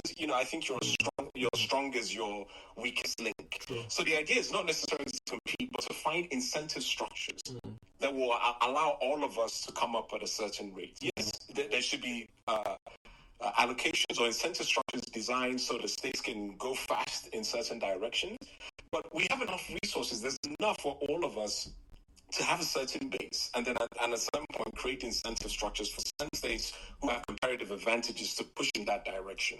So I guess as we have these discussions, and this is the problem that I often find in terms of our discourse around taxation or economic development, is that there has to be an underlying philosophy that guides these things. Because if you don't have an underlying philosophy and you get into the technocratic elements of it, then you can get lost in the weeds. And then also you get lost in terms of perspective. And the final point I'll make before I go is identity drives economic behavior and economic incentive structure. So for instance, you're not going to go and sell pork or build a pork manufacturing plant in Saudi Arabia. They don't do that, right? Like, they don't eat pork as Muslims, right? So we need an establishment of an economic philosophy, and I don't think we have that yet at a federal level in general. And so these efforts that we make at a technocratic level in terms of structuring tax schemes and strategies, I just don't think they'll eventually go anywhere because we don't have an underlying economic identity or economic philosophy. And last of all, we shouldn't use Western models or say, well, this is what they do in Delaware, etc. Because I don't agree with that. I just don't think that would be good for us as Africans or as Nigerians. So I leave my submission at that. I mean, well taken. Let me just say this, right? How do Chinese operate? For you to be the premier of China, you are taken at a very, very young level and you are sent out to the local government to run. If you perform well, you go to the next level, you are given a state to run. You perform well, you are given... What I mean is that they are competing. Xi was competing with another premier on that location. And whoever is able to prove his mettle, get into the policy bureau. That's how they do it. That's why they're all like, they know what they're doing. Let me give you an example, just to make the point. And it's a very, very bad example. If you're on Twitter today in Nigeria, there's a lot of bigotry, a lot of tribalism on Twitter. Imagine if we only had one tribe. And that bigotry was, we had states that were competing against who had the best WAEC results annually. So every year from maybe January to November, you see all Nigerians saying, hey, my state is going to come first in WAEC. My state, this school is going to come first in WAEC. Just imagine if we had that. And whoever came first in WAEC is celebrated, the school gets a lot of donation, the students are given awards, and then we now have bragging rights. The same way we brag over Chelsea and Arsenal. Arsenal won today. If you go on social media today, you cannot, if Arsenal people are walking with their head held high. Liverpool guys are very sad. The same way we have that same quote unquote bigotry for EPL. Imagine if we had it competing. It's the same competition. Because when you compete, it brings out the best. You put your best foot forward. You do not want to fail. And you know what? Because the first guy has hit 80, I have to hit 60. Because the guy has hit 90, I have to hit 70. But if the first guy is hitting 40, which goes to your point, if the first guy is on 40, I can be at 10. If Lagos State did not do a deep sea port, Akwa Ibom will not pressure they're going to do a deep sea port. If Lagos State has not shown that a light rail is possible, then no one will tell they're going to do a light rail also in their state. Lagos, like it or not, is the economic capital of Lagos. We look at them. If Lagos State just goes into comatose, maybe they get a bad governor and they just go comatose, Nigeria will go comatose. Even if a state in the southeast rises and says, I am now the largest state in southeast, because the largest state, Lagos, is doing nothing. Nigeria is not going to go anywhere. So we've got to compete amongst ourselves. Remove Lagos. Lagos, I think, is a different case. You take Lagos out of it, but the 34 states have got to compete. And competition doesn't mean you are fighting. You are competing for results to get the best policy they get the best outcomes. Why can't we compete on who's going to save the most money in the school system? Or who got the lowest deaths per maternal mortality in local government? That's competition. I want to see that competition. A few years ago, Oshun Mimiko, his model was copied by the World Bank. His model of maternal mortality was copied by the World Bank. And Nigeria also adopted some parts of it. When good luck adopting on parts of it. That's competition. So it doesn't mean that we are committing of the, I hear you, of putting horns together. But we want to see best practice and grab it and run with it. That's how I see it. Yeah. So I think we can have both. I think you and I are sort of right. I don't think you are right and I'm wrong, or I'm wrong and you're right. But I also think competition means that we look at who is doing things the best way, copy and implement. That's just my view as well. Agreed. And I kind of, if you don't mind, I'd like to DM you or you DM me for that conversation, if you don't mind. Okay, thank you so much. Appreciate it. I did get activists. Are you ready to speak? Thank you so much, Nanda. I appreciate it. I like the exchange. Activists, are you ready to speak now? All right. Let's get Christus Group. Am I saying that right? Christus Group. Christus, you have the line. Cyrus, what's up? Yes, I just wanted to respond to what Nandi said. Yeah, I get the perspective of trying to be equitable or trying to be fair to everybody, but at this point, we are not even fair to the like use quote unquote economically weaker state. We are not allowing them to compete. True. What we are doing is that we are just we are just taking care of them, and they are losing. The system that he is advocating for has been in place for decades, and it's just making those states lose. And that's why we say there has to be some kind of disruptive policy that ensure that everybody can now stand on its own feet. And now, in terms of competition, Ebony will not compete with Lagos for ports. They don't have the same thing, right? So they will use what they have. And I believe that almost every state in Nigeria has something in terms of trade, in terms of economic activity, in terms of behavior, in terms of human capital. This is what I want to even emphasize on. That every state has something that they can offer. Right now, we're not allowing that to happen. Now, look at what's going on. Most FMCG companies in Nigeria, like Gua, like Dangote, like Flour Mill and others, they have their headquarters in Lagos. But the raw material they use to process their goods and services are not gotten from there. Then you ask yourself, why is their major of their goods or of their institution in Lagos or in other urban states, and they are not in those places? It's because those other states don't have anything that they can use to attack them, except the raw material itself. So it has to boil down to what exactly makes your state attractive to human capital retention, to capital retention itself, and to investment. Because capital goes to a place where there is low risk. If there's no low risk, I will not come and put my billion of naira, billion of dollars, hard-earned money here, when there's another place that's offering me something better that I can put my money. And lastly, to just conclude with this, is that what we are seeing is internal migration. Migration of talent, migration of human capital, migration of capital itself, migration of opportunities. People leave their states, their regions, to go to places where they feel like there's more economic possibilities for them. And what happens in terms of opportunity cost is that those states where people live suffer. It's not because people cannot invest in those places, but because the climate is not favorable for them to invest.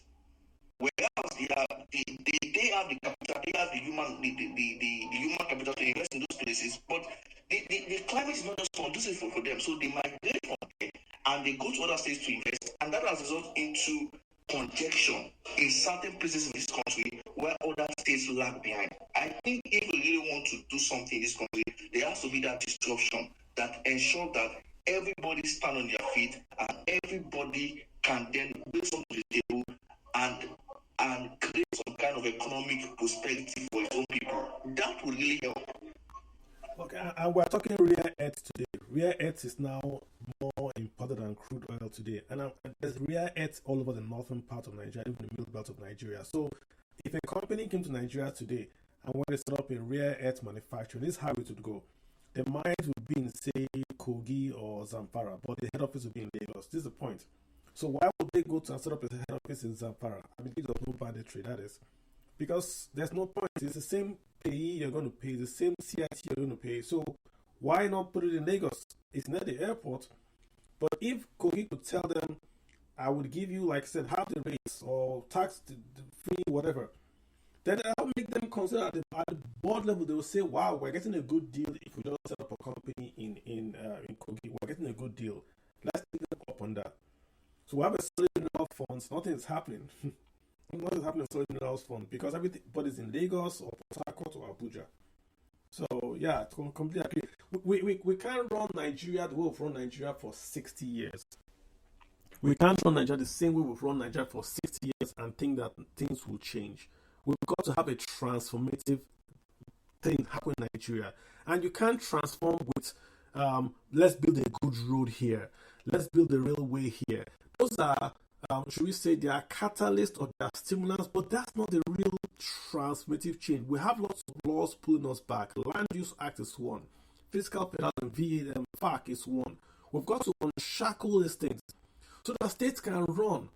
States can run. Local governments in particular can start to function. That's really the key thing here.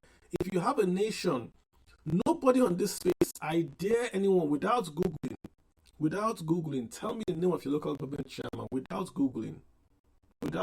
Nobody here knows the name, and there is no local government in Nigeria that gets less than 250 million naira a month. This is even with the bad structure we're talking about. No local government gets less than 250 million a month.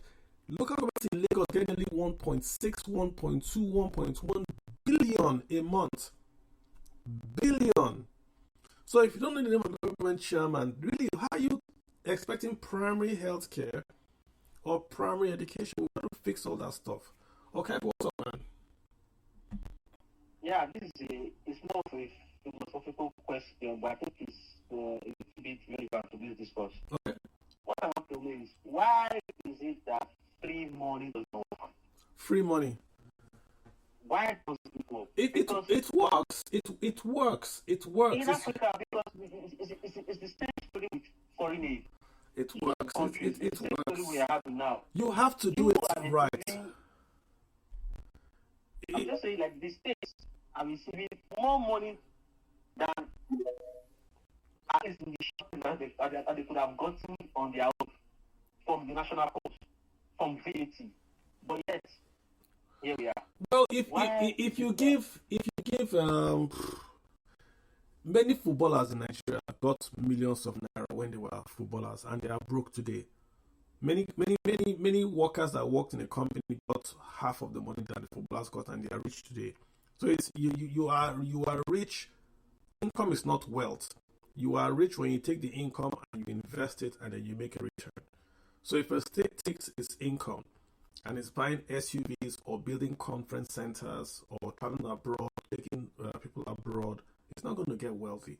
Wealth is created from export. When you import, I mean, look at this, Nigeria. Look at the Nigerian picture.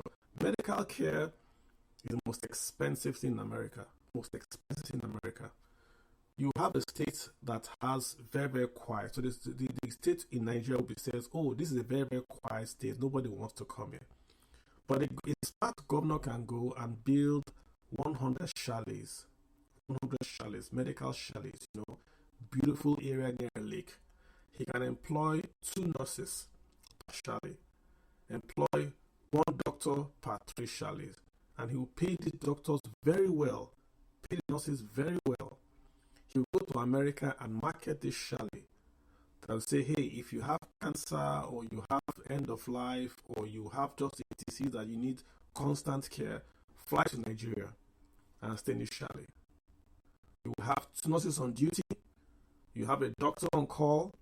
The drugs are going to come from America. We'll put a video camera there. Your family can see the exact same thing they have in America. They have in America old people's homes.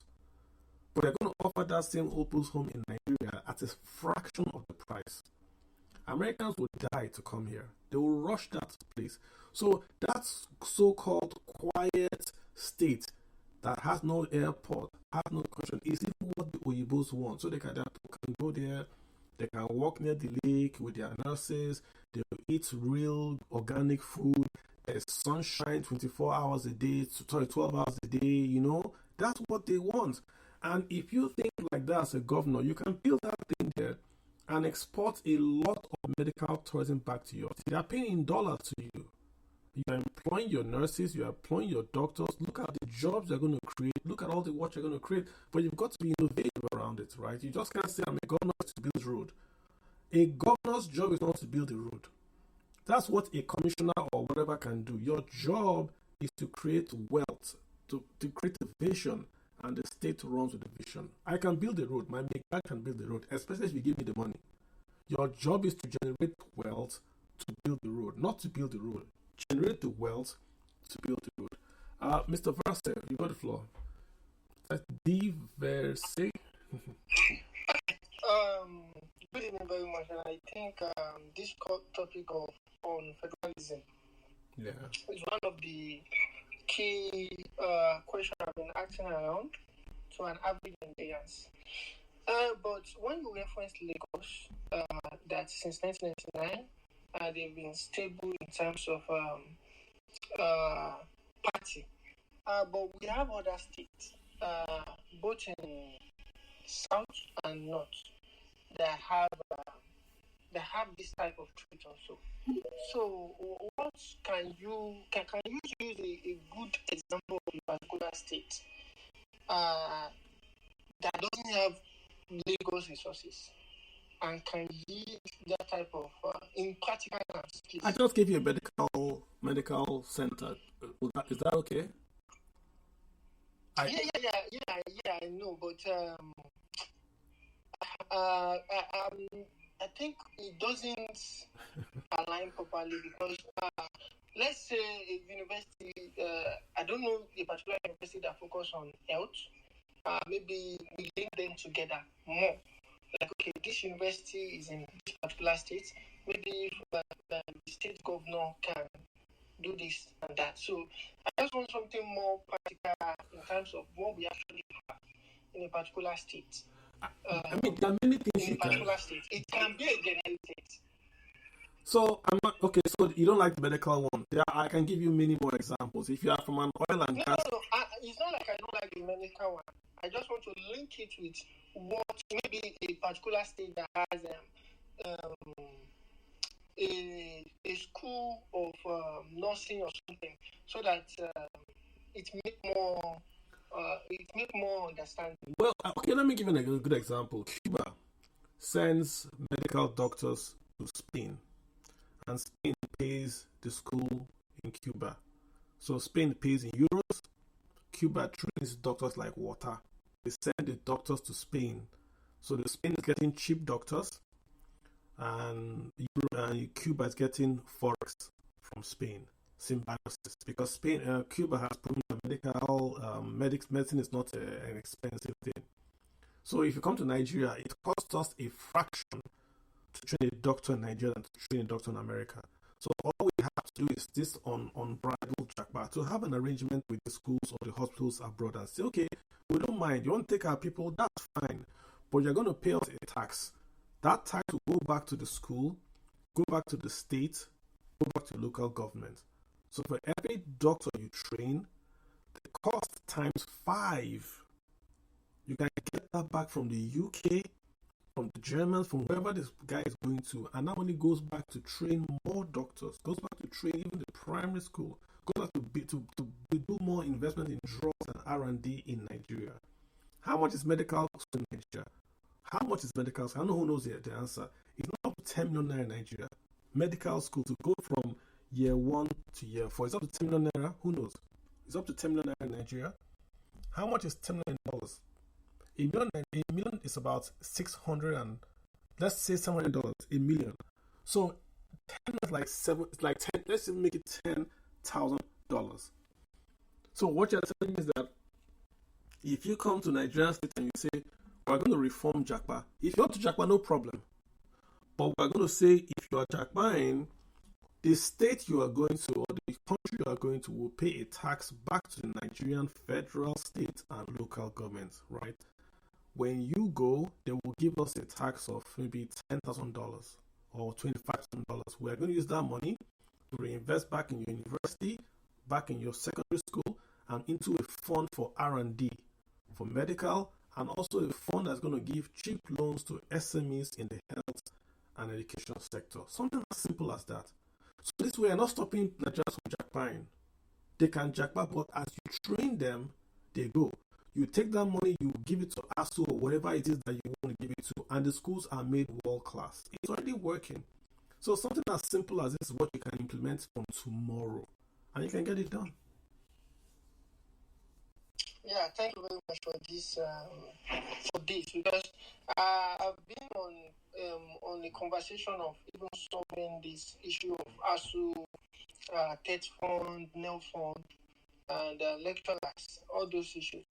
So I think we just need more vision and thinking out of the box. So thank you very much. You're welcome. You're welcome. Ivy, you've got the floor, Ivy. Thank you very much.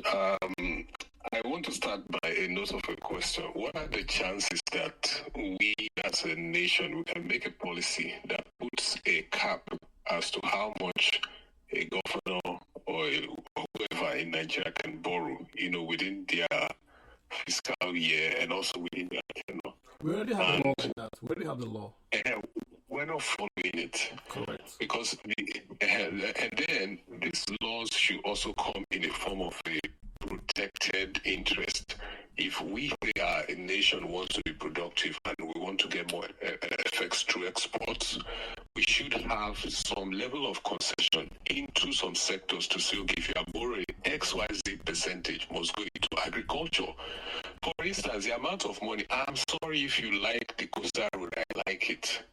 But something should be stated somewhere in our law that if you're going to be borrowing a certain amount of money in a decade, a certain percentage of that should go into agriculture to ensure that we are forced into planting cocoa.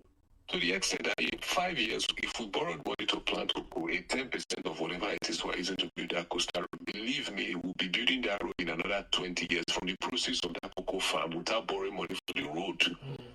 I don't think our laws are designed in those directions that somebody will just come in and they just borrow 100 trillion naira and they just do whatever it is that they want to do. They don't even care whether it's going to make returns. So those type of infrastructure, that's why I started by whether we have those laws. Then two, if we have the laws, what are the chances that we as the people, including our representatives, we have a checkbook, a checklist to ensure that these people who are sending up there, if they are not meeting up to this thing, there's a place we call them to question. Because we send some... Sorry? Go ahead, please. Because we sort of incentivize the leadership to the extent that money just covers everybody's mouth because we are afraid of money, and then we have a whack judiciary that doesn't put things in check. When you talk too much, they just catch you for cyberbullying and things like that.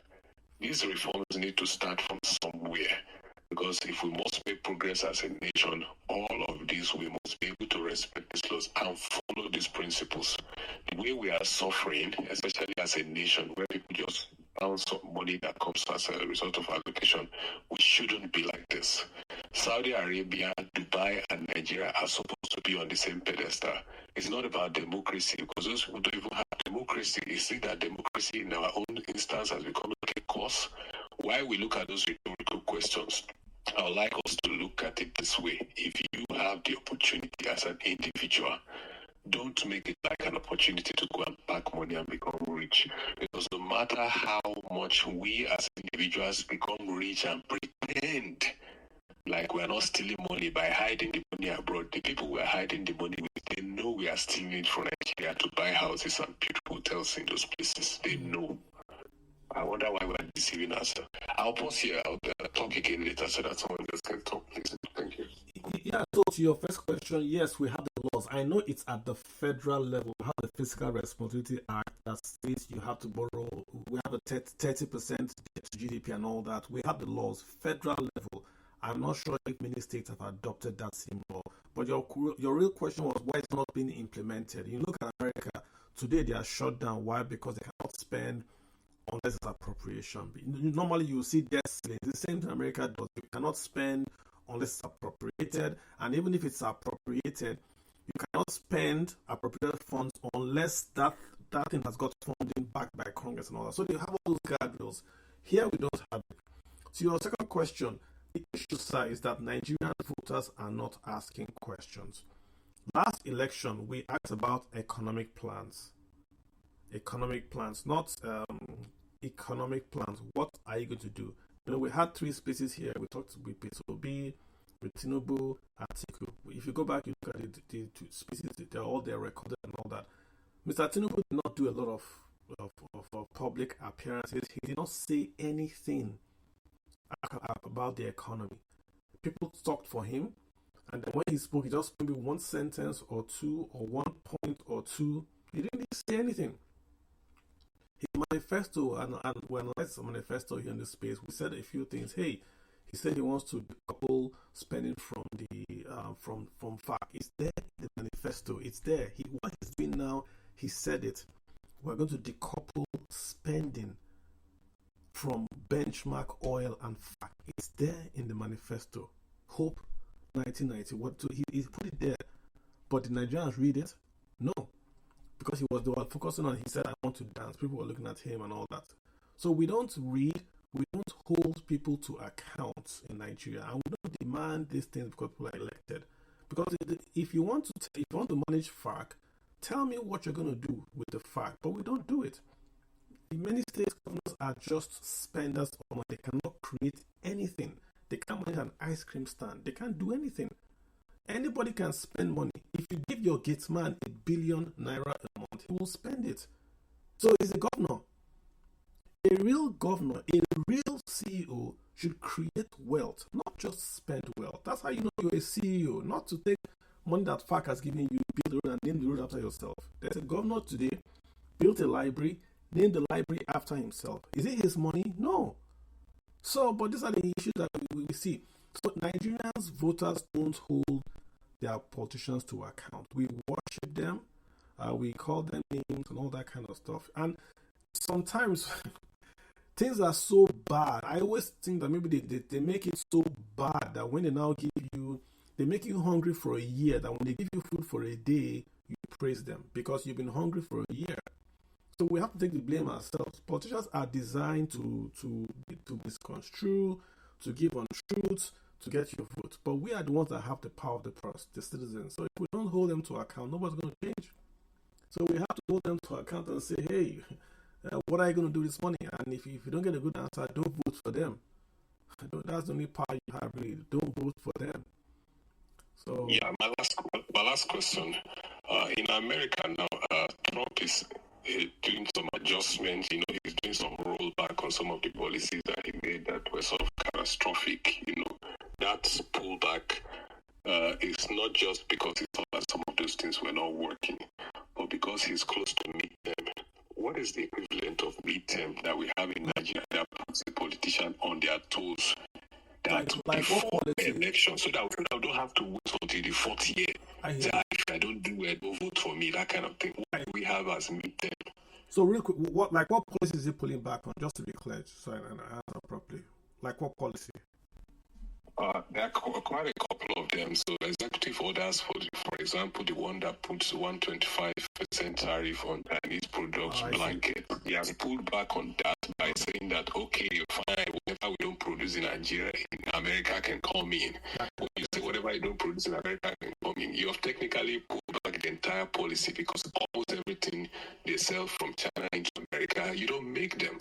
Whatever it is that falls outside of that list naturally before now was not being imported. Okay, I get it. So, yeah. So the quick answer to you is that we don't have an equivalent of the midterm, as you know. We don't have a midterm, but there are some state elections that happen outside cycle. Edo is outside cycle, Anambra is outside cycle. That you can, if you wanted to, Oshun, the one that Davido's brother is in, is outside cycle. If you wanted, those are ways you can send a message to the electorate and say, hey, we don't like what you're doing. But what you see in Nigeria today is we're moving towards a one-party state. So all the governors have been promised that if they join the ruling party, they will be given automatic ticket to run and to win. So you see a lot of movements towards the center of the governors going there. So that just, if you look at that happening, it sort of tells that there is no opposition in Nigeria. People don't understand that opposition in Nigeria is designed to create, again, this competition of ideas. Competition of ideas. If you take away opposition, whether you like the opposition or you don't, then you take away any check and balance. The only reason why Trump is pulling back is not because of the Chinese. It's because the other side, the Democrats, will win the election if he doesn't pull back. If Trump had a 70-seat majority in Senate and a 200-seat majority in the House, he will not pull back any tariff. Because even if the tariffs hurt the Americans, he will not lose the House or the Senate. So he's only pulling back because if he goes forward, the Republican Party will lose seats in California, in the swing states in Illinois, and all that. That's the point. So when you support a one-party state, what you are supporting is that there is no check and balance on what's going on today. There is no check and balance today. Imagine how it would be if everyone is in the same party. It doesn't matter the alphabet you call it. But if everyone is in that party and everyone is going lockstep, I mean, Nigeria just borrowed $2 billion. They just write a letter to the Senate. Senate says, yeah, go ahead and borrow. There is no counter voice. Nothing. Even when Buhari was here, when he wanted to borrow money, there was lots of noise. People said, okay, are you borrowing it for? People are changing him. But today, the president will say, I want to borrow $2 billion. He'll write to Akpabio. Akpabio will read it on the floor. They will pass it to the committee. Committee will do first hearing, second hearing, third hearing. This tax bill that is so important, how was it passed? It was just banging the hammer. Passed. On the tax hearing. I mean, I support the tax bill, but I was passed in a silly manner. And that's the problem with the country, which is why we're going to have that transformational change that we're yearning for. If you run the country like a small shop, the country's output to be like a small shop. We are to blame. I don't blame the politicians. It's us, we, Nigerians, that are to blame, not them.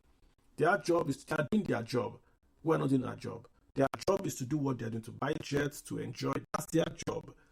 Our own job is to keep them to account. If they don't keep to account, you fire them, but we don't do that. Come election time, Twitter will turn to, oh, you are the best thing since sliced bread. Oh, we love you, Mr. This. We love you, Mr. That. So who do you blame? Thanks, man. I appreciate you. Ramsey.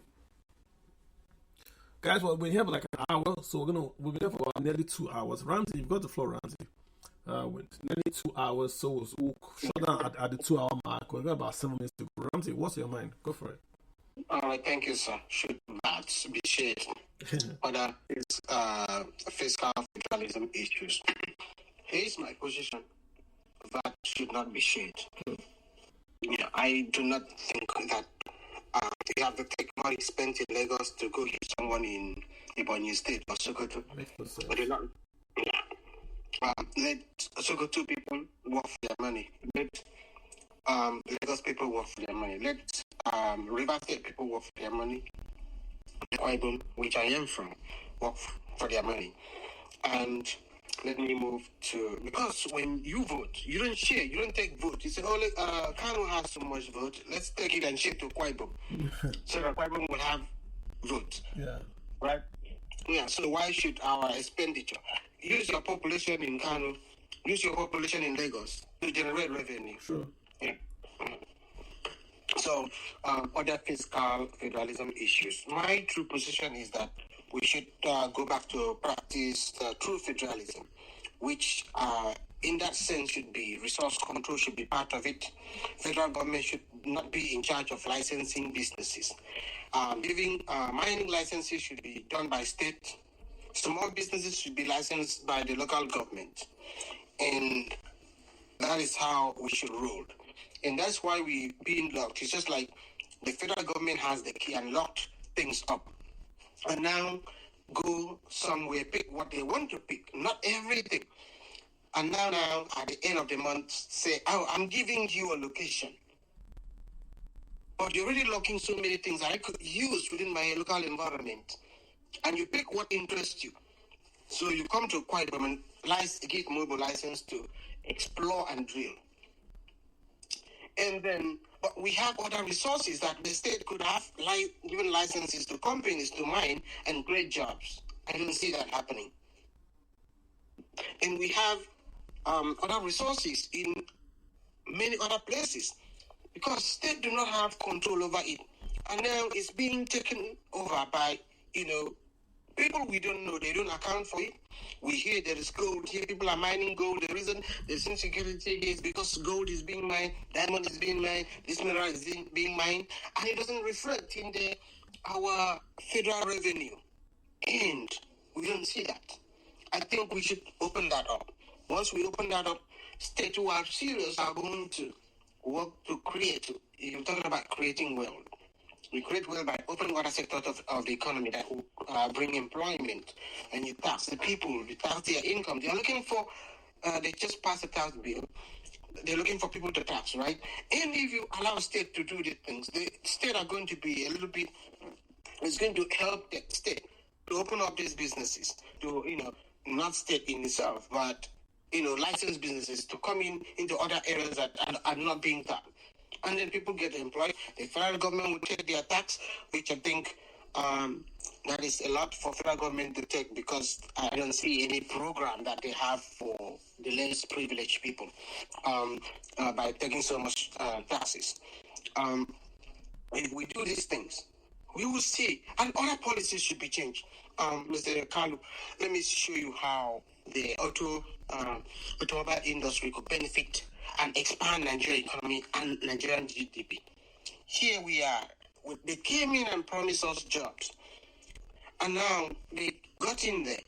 Instead of creating that jobs in Nigeria, what do? They take our money, go to Japan, go to Germany and create jobs in Germany. Okay, let's say they have a policy that every elected, appointed, and every government agency's official car should be a Nigerian automobile. You know what will happen? Innocent would expand, will build more plants, employ people. Whether we employ some of the people will be foreigners, but more Nigerians will be employed. The Nord vehicle will build more plants. It will employ a lot of Nigerians. They will also probably employ foreigners as well. And what is going to be the overall effect of that?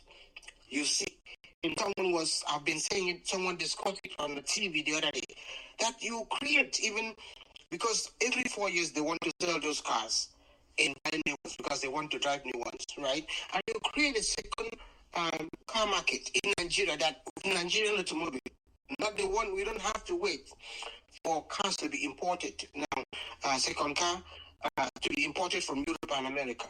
And this will also help us because it will be too much in Nigeria. We now sell it to other parts of Africa, West Africa, Central Africa, Southern Africa, Eastern Africa.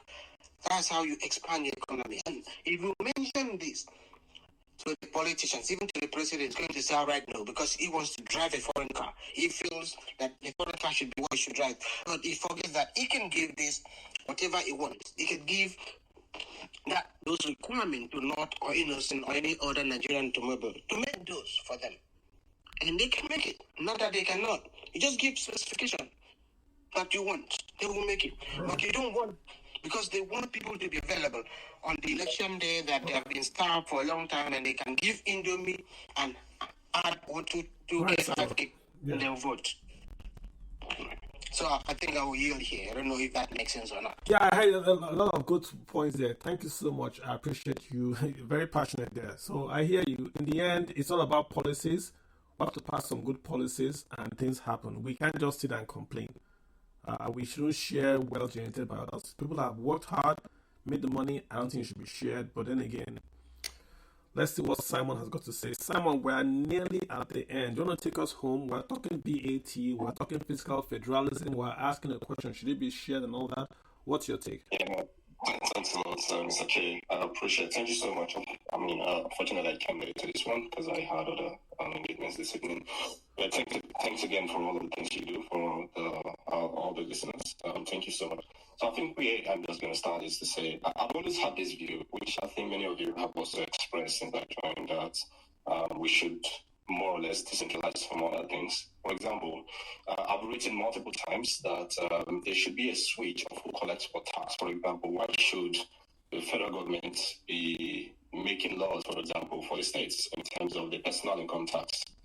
And I've also had the argument to say, okay, in fact, we don't even need state governments to collect personal income tax. That should move up to the federal government because state governments ordinarily should focus on attracting companies. In other words, we should switch them such that state governments will now start collecting company income tax and the federal government will collect personal income tax. Now, the reason I actually had that thought is because I've always asked myself, what is really the incentive that a state government can give a company to come and set up in the environment? And the biggest incentive probably, you can find very little of them because the way our laws are crafted is such that they have very limited opportunities to do that. Now, in doing that, what I kind of think is that if, for instance, that switch is done, states don't determine who is born or who is not born. It's easy for you to collect individual taxes if it is done by federal government.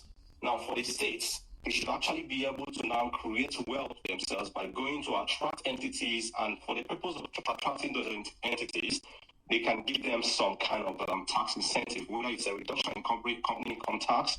And of course, if there are arguments around, for instance, Lagos and Ogun, companies can say, okay, Ogun is giving me 20% income tax. Lagos is giving us 25%. What should we do? Or everything that Lagos has, Ogun really does have it. Why not just move to Ogun? There is a huge advantage that state is going to have for it to go and attract that big company, other than just personal income. The reality is that personal income tax, as far as Nigeria is concerned, the total collection is always very, very small. So it makes no sense. It makes no difference for any state to go and be looking for all of these big companies across the world to come and say, hey, come set up with us.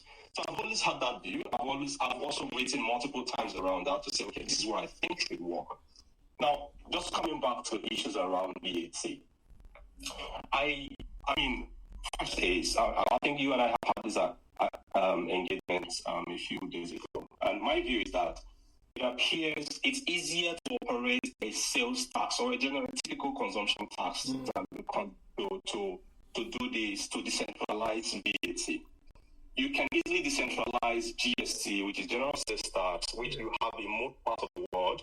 Even in the US, they don't have VAT as VAT is, in quotes. Yeah. You have probably the most successful state, country that has VAT is somewhere like Brazil, where they do what they call ICMS, where states actually legislate on VAT and collect those VATs. But then there's also a big dead weight that comes with it, which is that the companies are not able to claim a lot of the input part of the VAT because of the cross-state activities.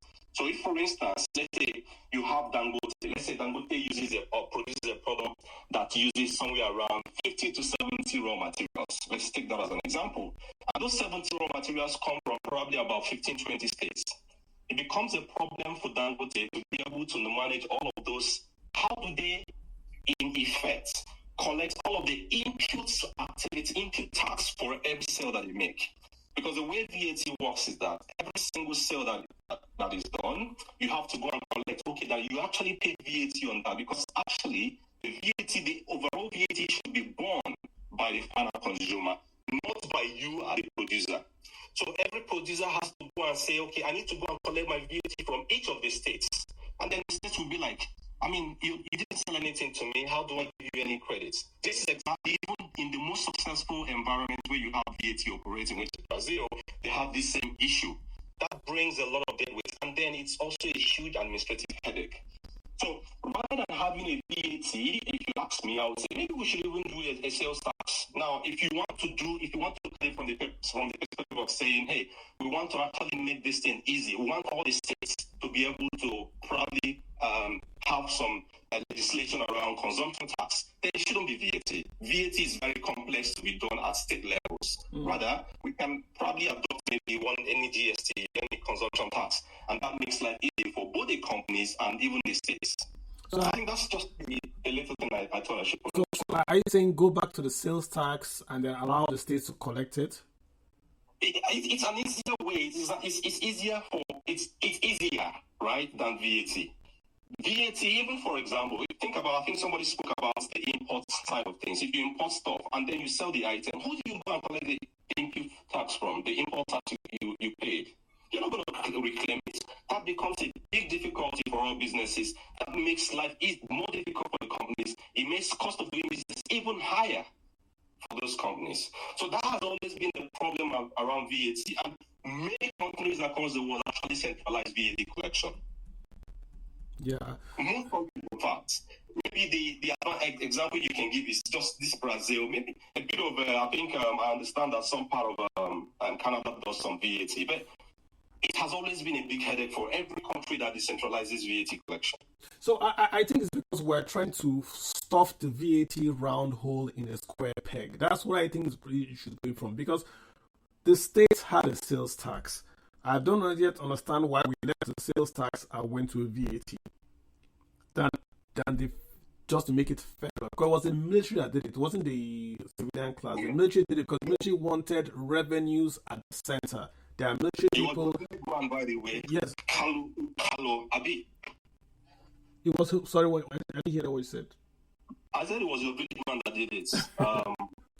That's Minister of Financing. It was IBB. The minister does not change VAT. It was Ibrahim Babangida that did it. General Ibrahim. No, what I'm saying is that there's a head that introduces it. It's not Mr. Taiwo that has brought this new. It's Tinubu that has brought it. So the military passed a VAT to get revenues at the center because they are the military, and then they stopped sales tax. So I just feel that the sales tax should have stayed, or the state should have retained more powers. Even if you do VAT, the rates should have been stayed with the states. Allow the states to charge whatever they want to charge under this VAT. And simply say, whatever you charge, X% goes to federal, and X% stays with the state. That's what I think. That would have solved this issue you are saying. So if Lagos State charges 10% VAT, then of course federal can say we're going to get X% of that 10%, and it's all over. And other states can say, well, we're not as expensive as Lagos, we're going to go to 5 and all that. So that way you sort of get states deciding the rates themselves. But right now you just have one blanket rate. Why should Yobe pay 5% or 7.5%? Why? Why should consumers in Ebonyi pay 7.5%? Why? Lagos consumers have more money. They can pay 7.5, but why make it uniform across Nigeria that if you are buying gala in Yobe, you pay the same VAT as if you are buying gala in Lekki? It doesn't make any sense. No, it doesn't make any sense. I think the essence of that is just because of the administrative side of things. It makes things easy for that uniform rate. Well, how does it make it easy? You are buying from the guy in the States. There is no confusion. If you go to Lekki, you are buying from a guy in Lekki. It charges you at 7. If you go to Yobe, you are buying from a guy in Yobe. The money is not moving from Yobe to Lagos. You're thinking, I think you're considering it from the part of just the person buying. You forget that people who are manufacturing actually use loads of input from different parts of the country. That's where it becomes a problem. But they are buying it also from a place. Then, even if I'm buying 100 inputs from 100 suppliers all across Nigeria, I'm still going to buy it from a particular state in the 35. I have to go to.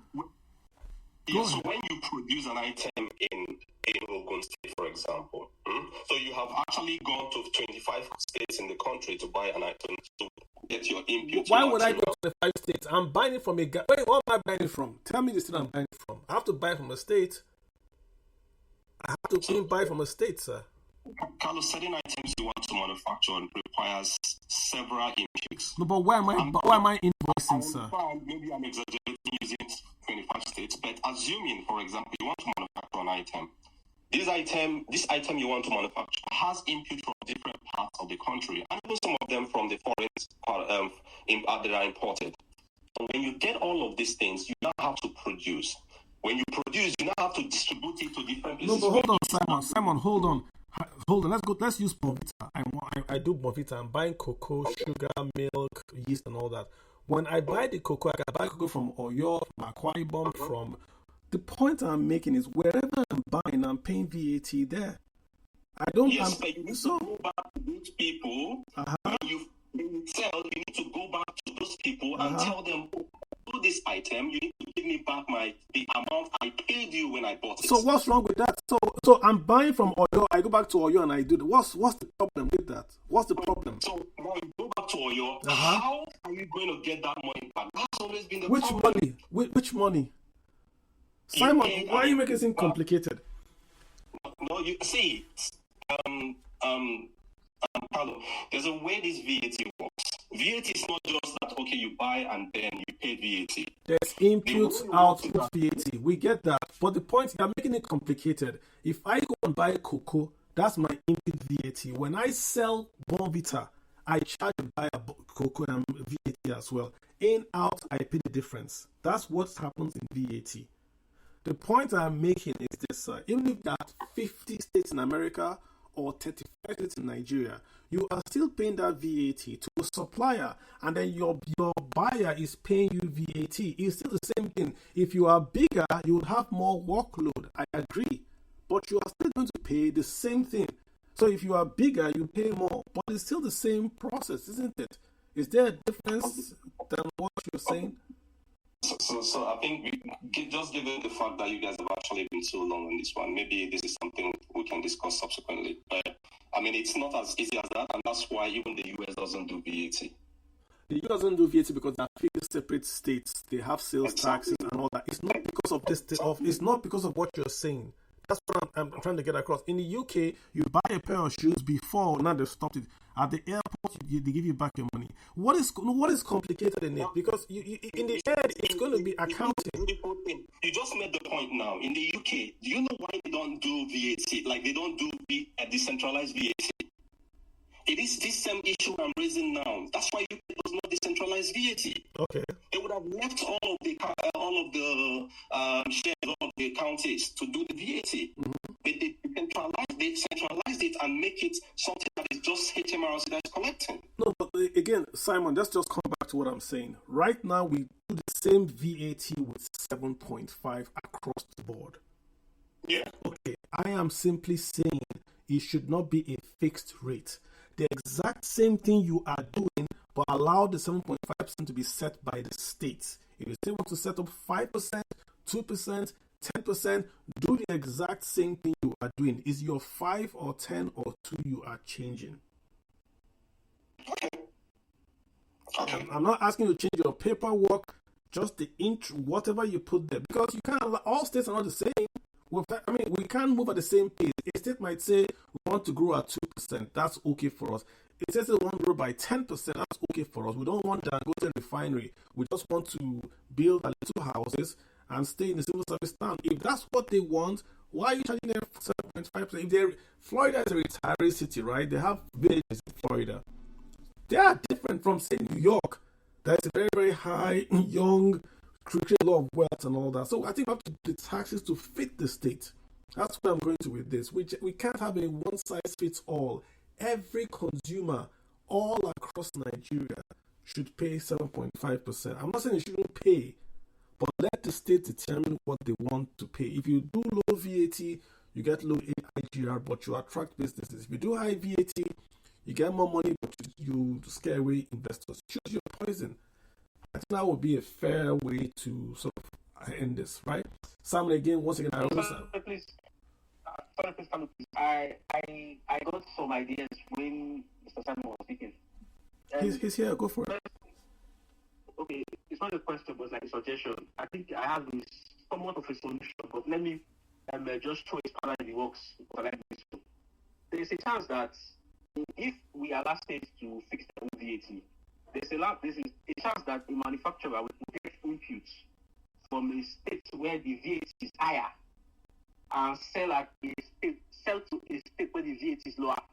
Why would he do that? Case, now, why would he do that?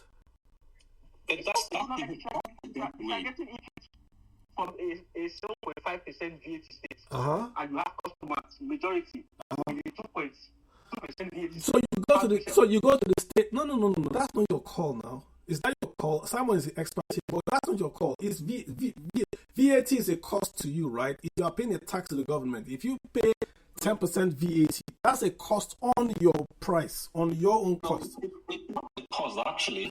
Like, the way VAT is structured is such that it's not a cost to you, the producer, for example. So if I buy an item, yes, I pay the VAT, but I need to collect it back when I sell the item.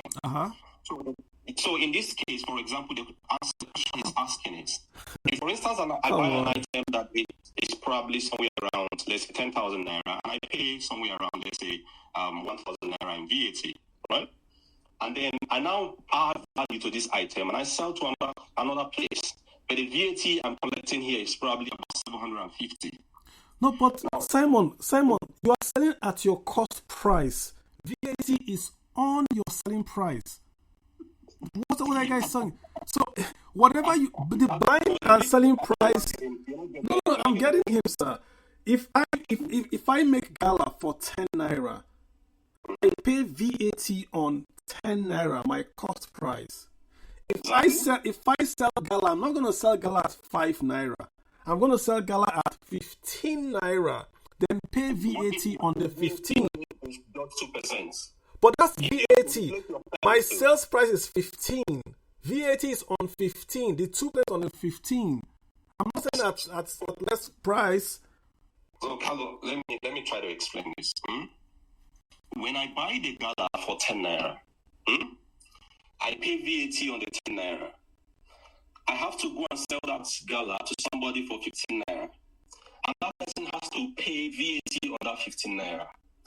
I'll go to government and say, okay, I sold this item and I bought it for 10 naira. I pay VAT of 1 naira. Now I have sold it to somebody for 15 naira. I collected VAT of X naira. But on 15 naira. Exactly. Yeah, so what's the problem? 15 naira. He is saying, what if you have a VAT, you pay the VAT of 10% somewhere, and another state is charging 2%? But it's Simon, but it's 10% on 10 naira and 15% on 15 naira. On 15. Good, but it's a 15 naira profit, 5 naira extra. So what's the issue? See, we are saying that the VAT you paid, VAT you paid, you need to get it back. So the way it works is that you have to match the VAT you paid against the VAT that you received. The difference has to come back to you because that is not your cost. Question for you.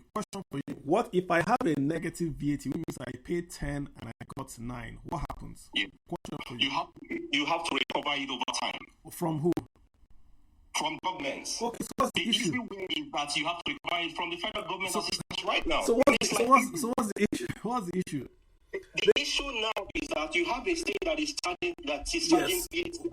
So on my balance sheet, I hear you. On my balance sheet, I'll recover it as what? As tax receivable. What will be on my balance sheet? How will I recover it? How will I record it? Don't forget that you Simon, have to test it for answer the question. Simon.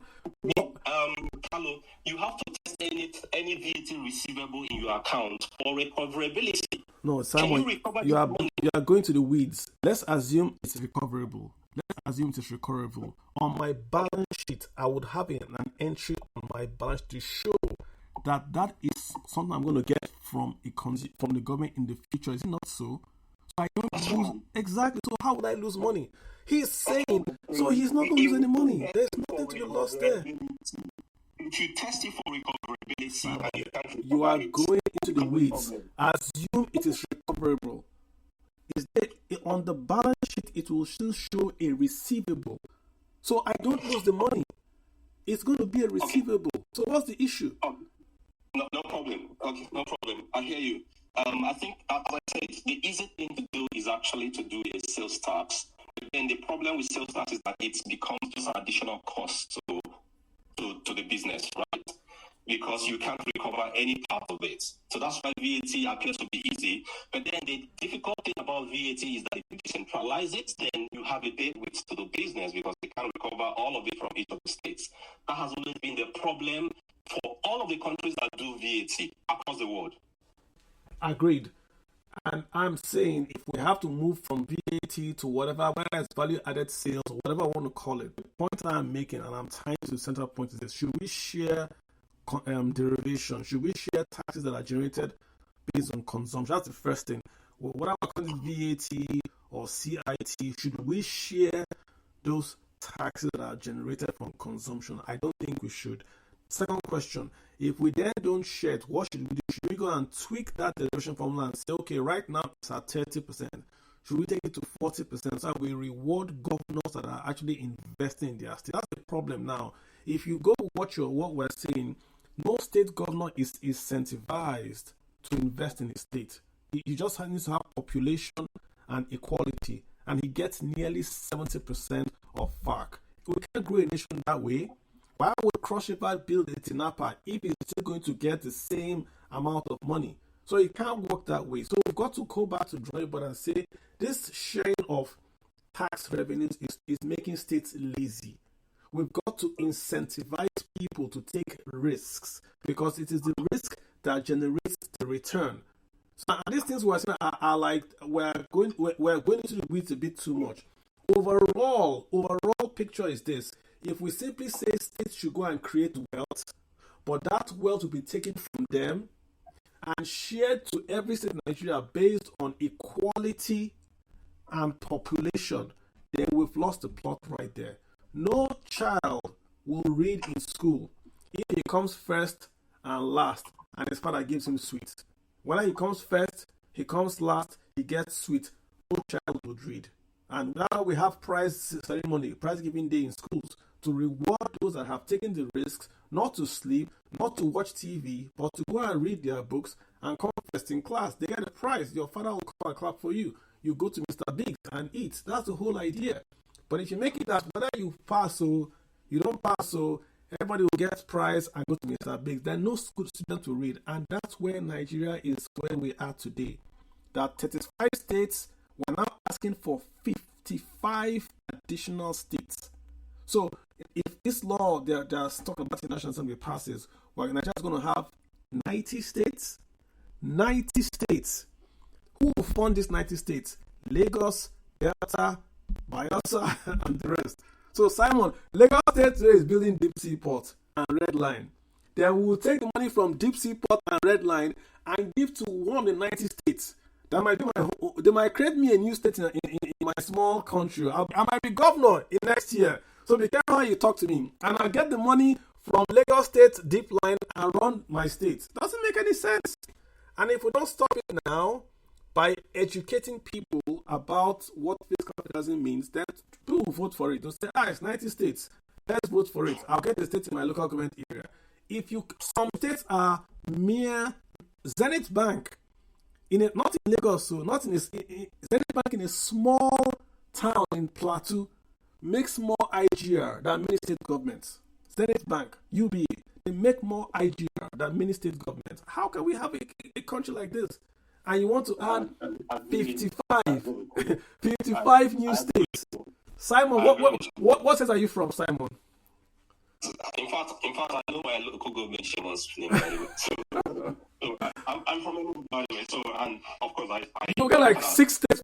They'll create 6. You're not from the center. 6 states. Wawa State or Obiano State. You might become deputy governor. No.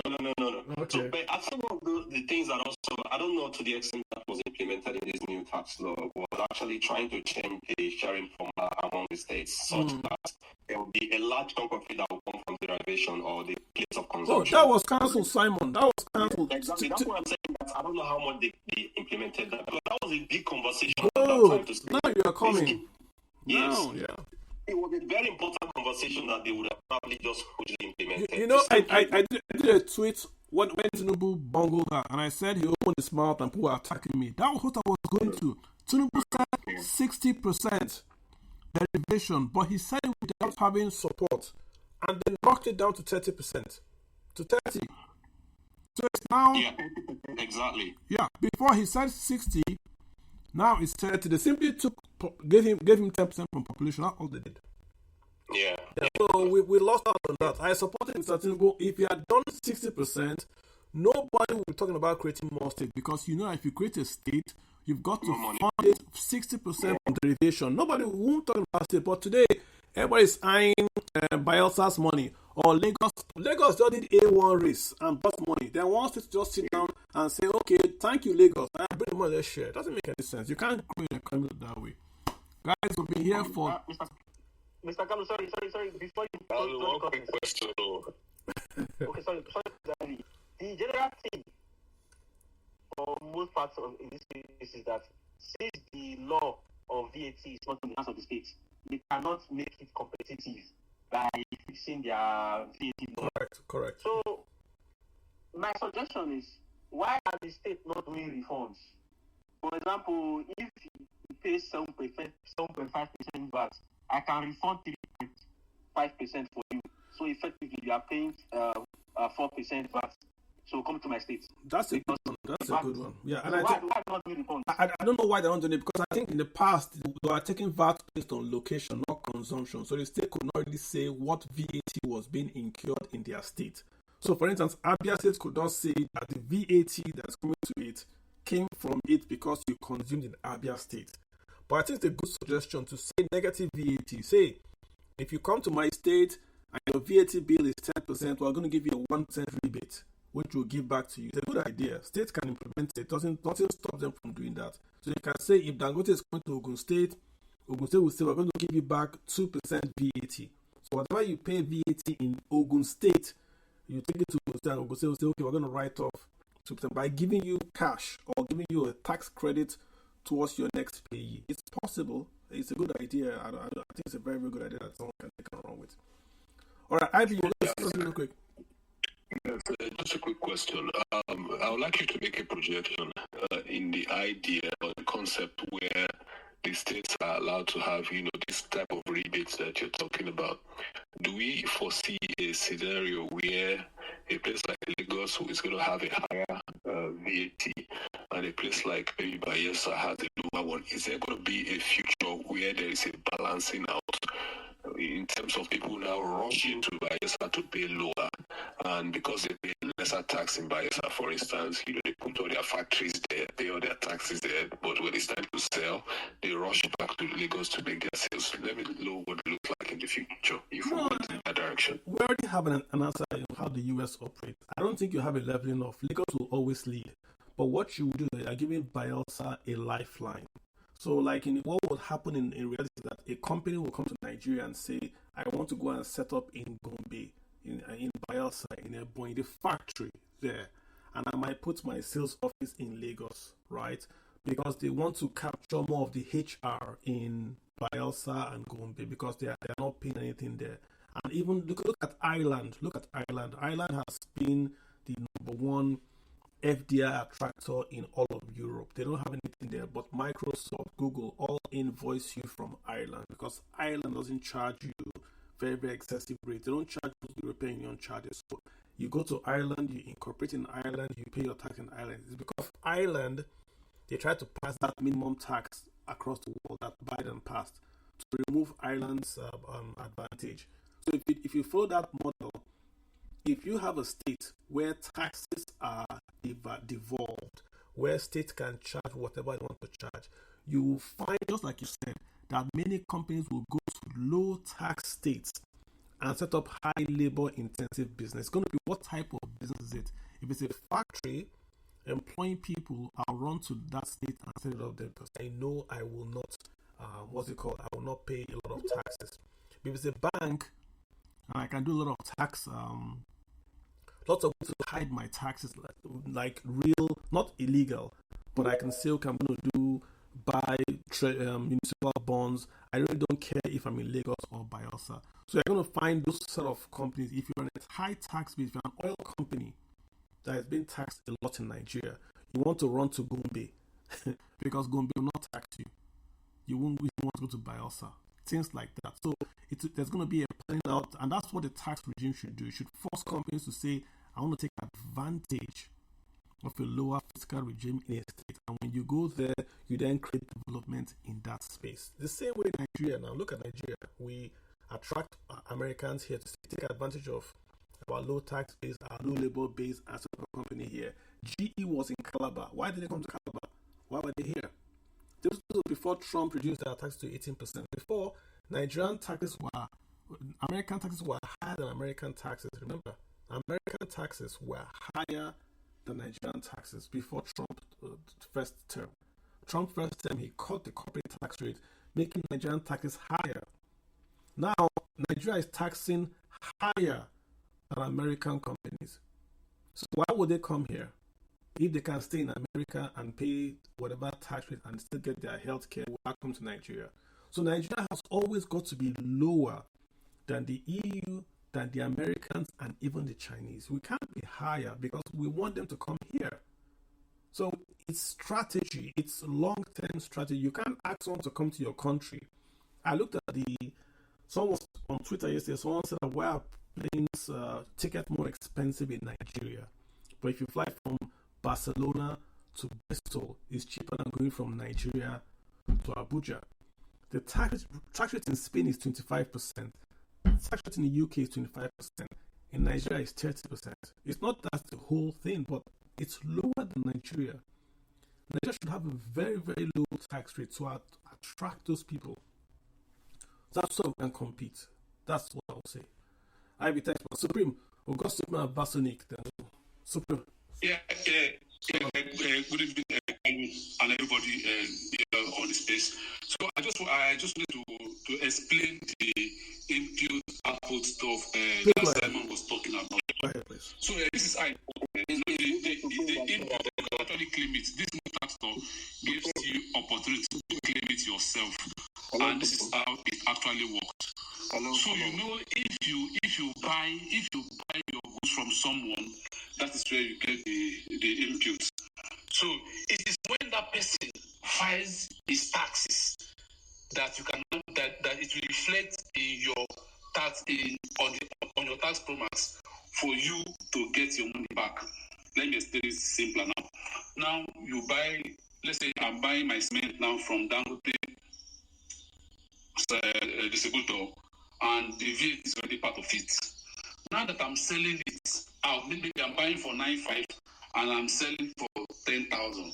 So the 9,500 is VAT inclusive. So that my input VAT is part of the 9,500.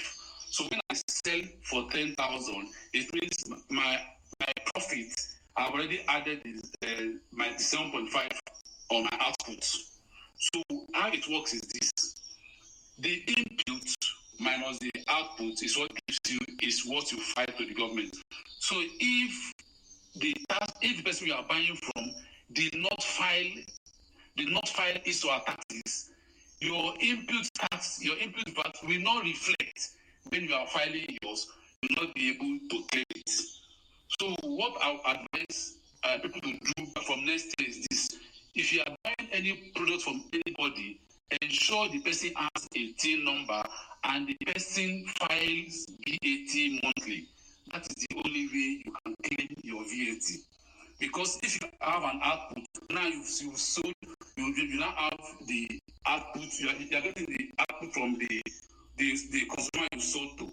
But the one when you bought, if that person you bought from did not file it, you will not be able to claim the difference. So that is how it works. So what people should be doing is ensuring that anybody you are buying items from, ensure they file their taxes, because it's when they file on their end that it will reflect on the portal in your name. Then your own output, you can now less it and give the balance to the state, to the federal government. Thanks for the it's very, very important. Not just VAT, also import duty. Yeah. That's a very good one. I think this is a guy that just messaged and said that I don't know what I'm talking about when it comes to VAT, input output VAT, and this is his explanation. I mean, the conversation we're having is actually beyond this thing he does explain. It's a different one. It's a different one. And you and I, we've had this conversation around, this thing he explained, whether people should, who they should, whether they should indeed really ensure that they buy from people who actually have VAT registrations and stuff like that. I think we've had that conversation a long time ago. The conversation we're having, which was the heated conversation, was actually in terms of, the introduction of what if different states really now have to legislate on VAT and some states have lower VAT rates than the others. How can you claim that input and output VAT? So we're not talking about in terms of the existing laws. We're talking about we're talking about what if scenarios, right? It goes beyond just the explanation of the current laws or the introduction of the new VAT, the new legislations within the VAT Act. So I hope you understand what I'm saying. And it's incorrect for you to tell me that I don't understand how VAT input and output works. I mean, I think I've been here for a long time not to understand that. Okay, so we're talking about two different things here. So I think your point is clear, but we're talking about the two different things. This is what you're explaining is if you are paying VAT, if you are buying goods in Nigeria, the taxman has said you cannot claim that VAT if the person you are buying from has not paid VAT and import duty. Just a point for everyone to know. So when, like Supreme is advising, when you are buying from 2026, make sure they have a TIN number, because if you buy a generator and they imported generator into Nigeria without paying import duty, you cannot claim that generator as an expense. That's what the government is saying. They have to have paid import duty and VAT. But what I was discussing was the scenario. What if the government goes up and down, reduce their VAT to take advantage of lower VAT? How would the company manage that high VAT here and low VAT? It was a scenario, not reality, because we all have a uniform rate. Just to make that point clear. Can I use Vasiok? I got this week, right? Did I get it? I got it right. Yeah. Yeah, I always like when you make a test all the time. It's Vasiok. Yes. God. Is that from the middle belt side? Yeah. So no. It's a combination of many things. So let's just leave it at that. Okay, gotcha. Go for it, sir. Okay. Meanwhile, I was listening to Supreme and Simon. That debate was fun listening to them. And again, as always, we learn one or two from this.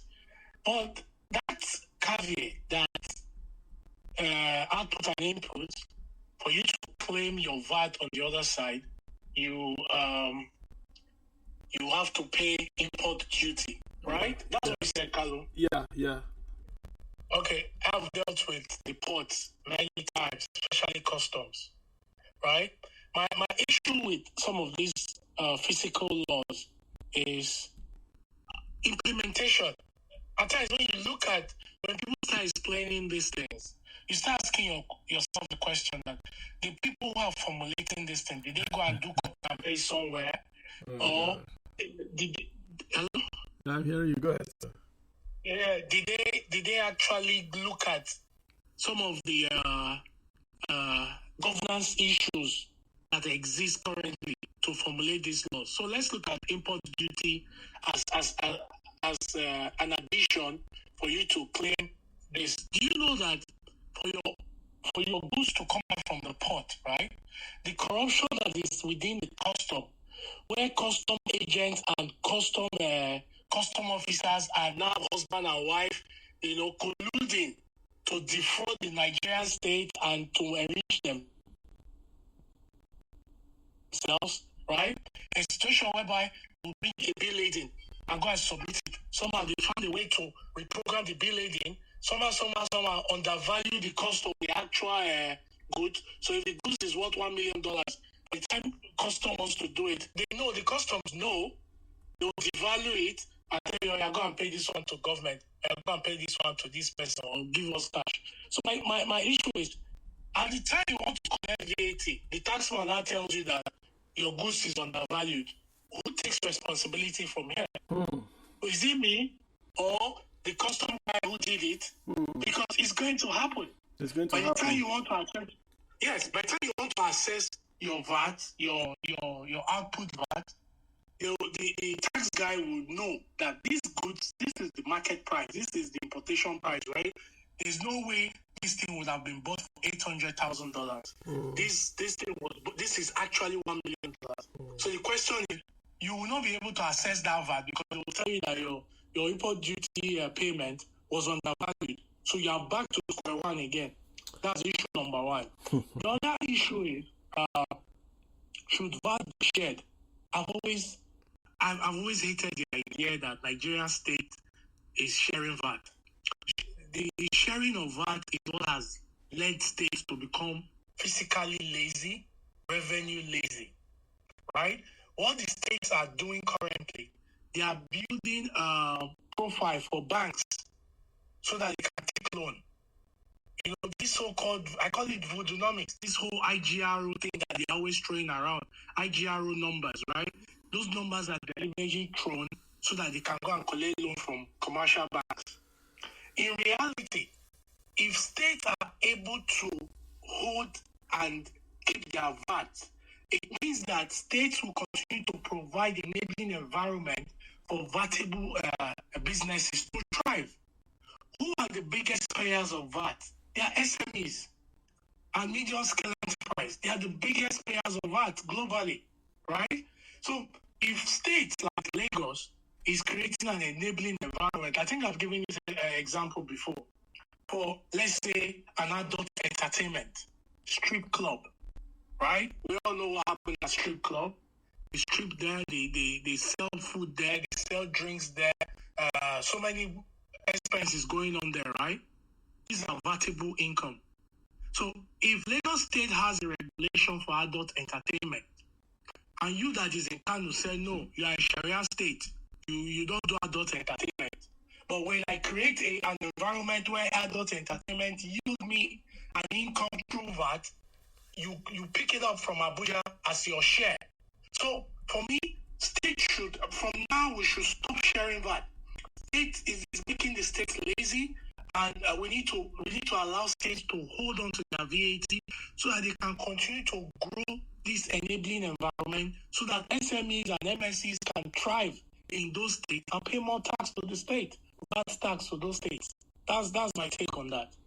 I think it's well delivered. It's very, very well delivered. So that first point you've made, I think that's going to be the surprise that we'll see. I think it's the first iteration of the bill. I think there's going to be more and more revisions because, like you said, if the custom guys underprice the bill that you pay, how will you then say that I paid my customs bill, so it's no longer my issue? I have paid to the federal government of Nigeria. Why should you then go back and prove that? I think it's a bit quote unquote. I don't want to use that word I want to use, but to put the burden on the taxpayer is somewhat. If I pay my VAT, the government guys should know if I've paid it, not to ask me to prove again. So they are making us make sure that we are buying from a TIN certified supplier. That's what they're trying to do. They are making us only buy from TIN certified suppliers. So they're putting a burden on the buyer to ensure the supplier has TIN verification. That's what's going on. But I hope, like you said, when the first when the first thing it hits that we're going to have enough capacity to deal with that issue. We have an ombudsman now, right? This is what we're going to talk to him about. There are lots of things that I say are going to happen in 2025 that we're not envisaging. Many people are going to wake up and say our tax is going to go up.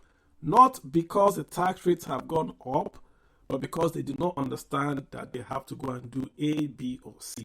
Many people are going to say, well, I earn less than 800,000. Why am I paying tax? Because you didn't do A, B, and C.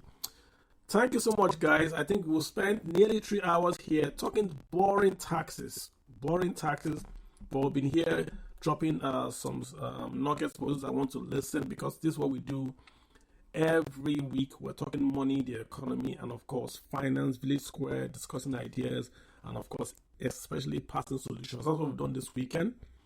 We're going to be here next weekend again to talk on another topic around these issues. Last week we talked about gold. You can see gold price has crashed. Has it crashed forever? We don't think so, but it has come down substantially. The whole world is now in Asia.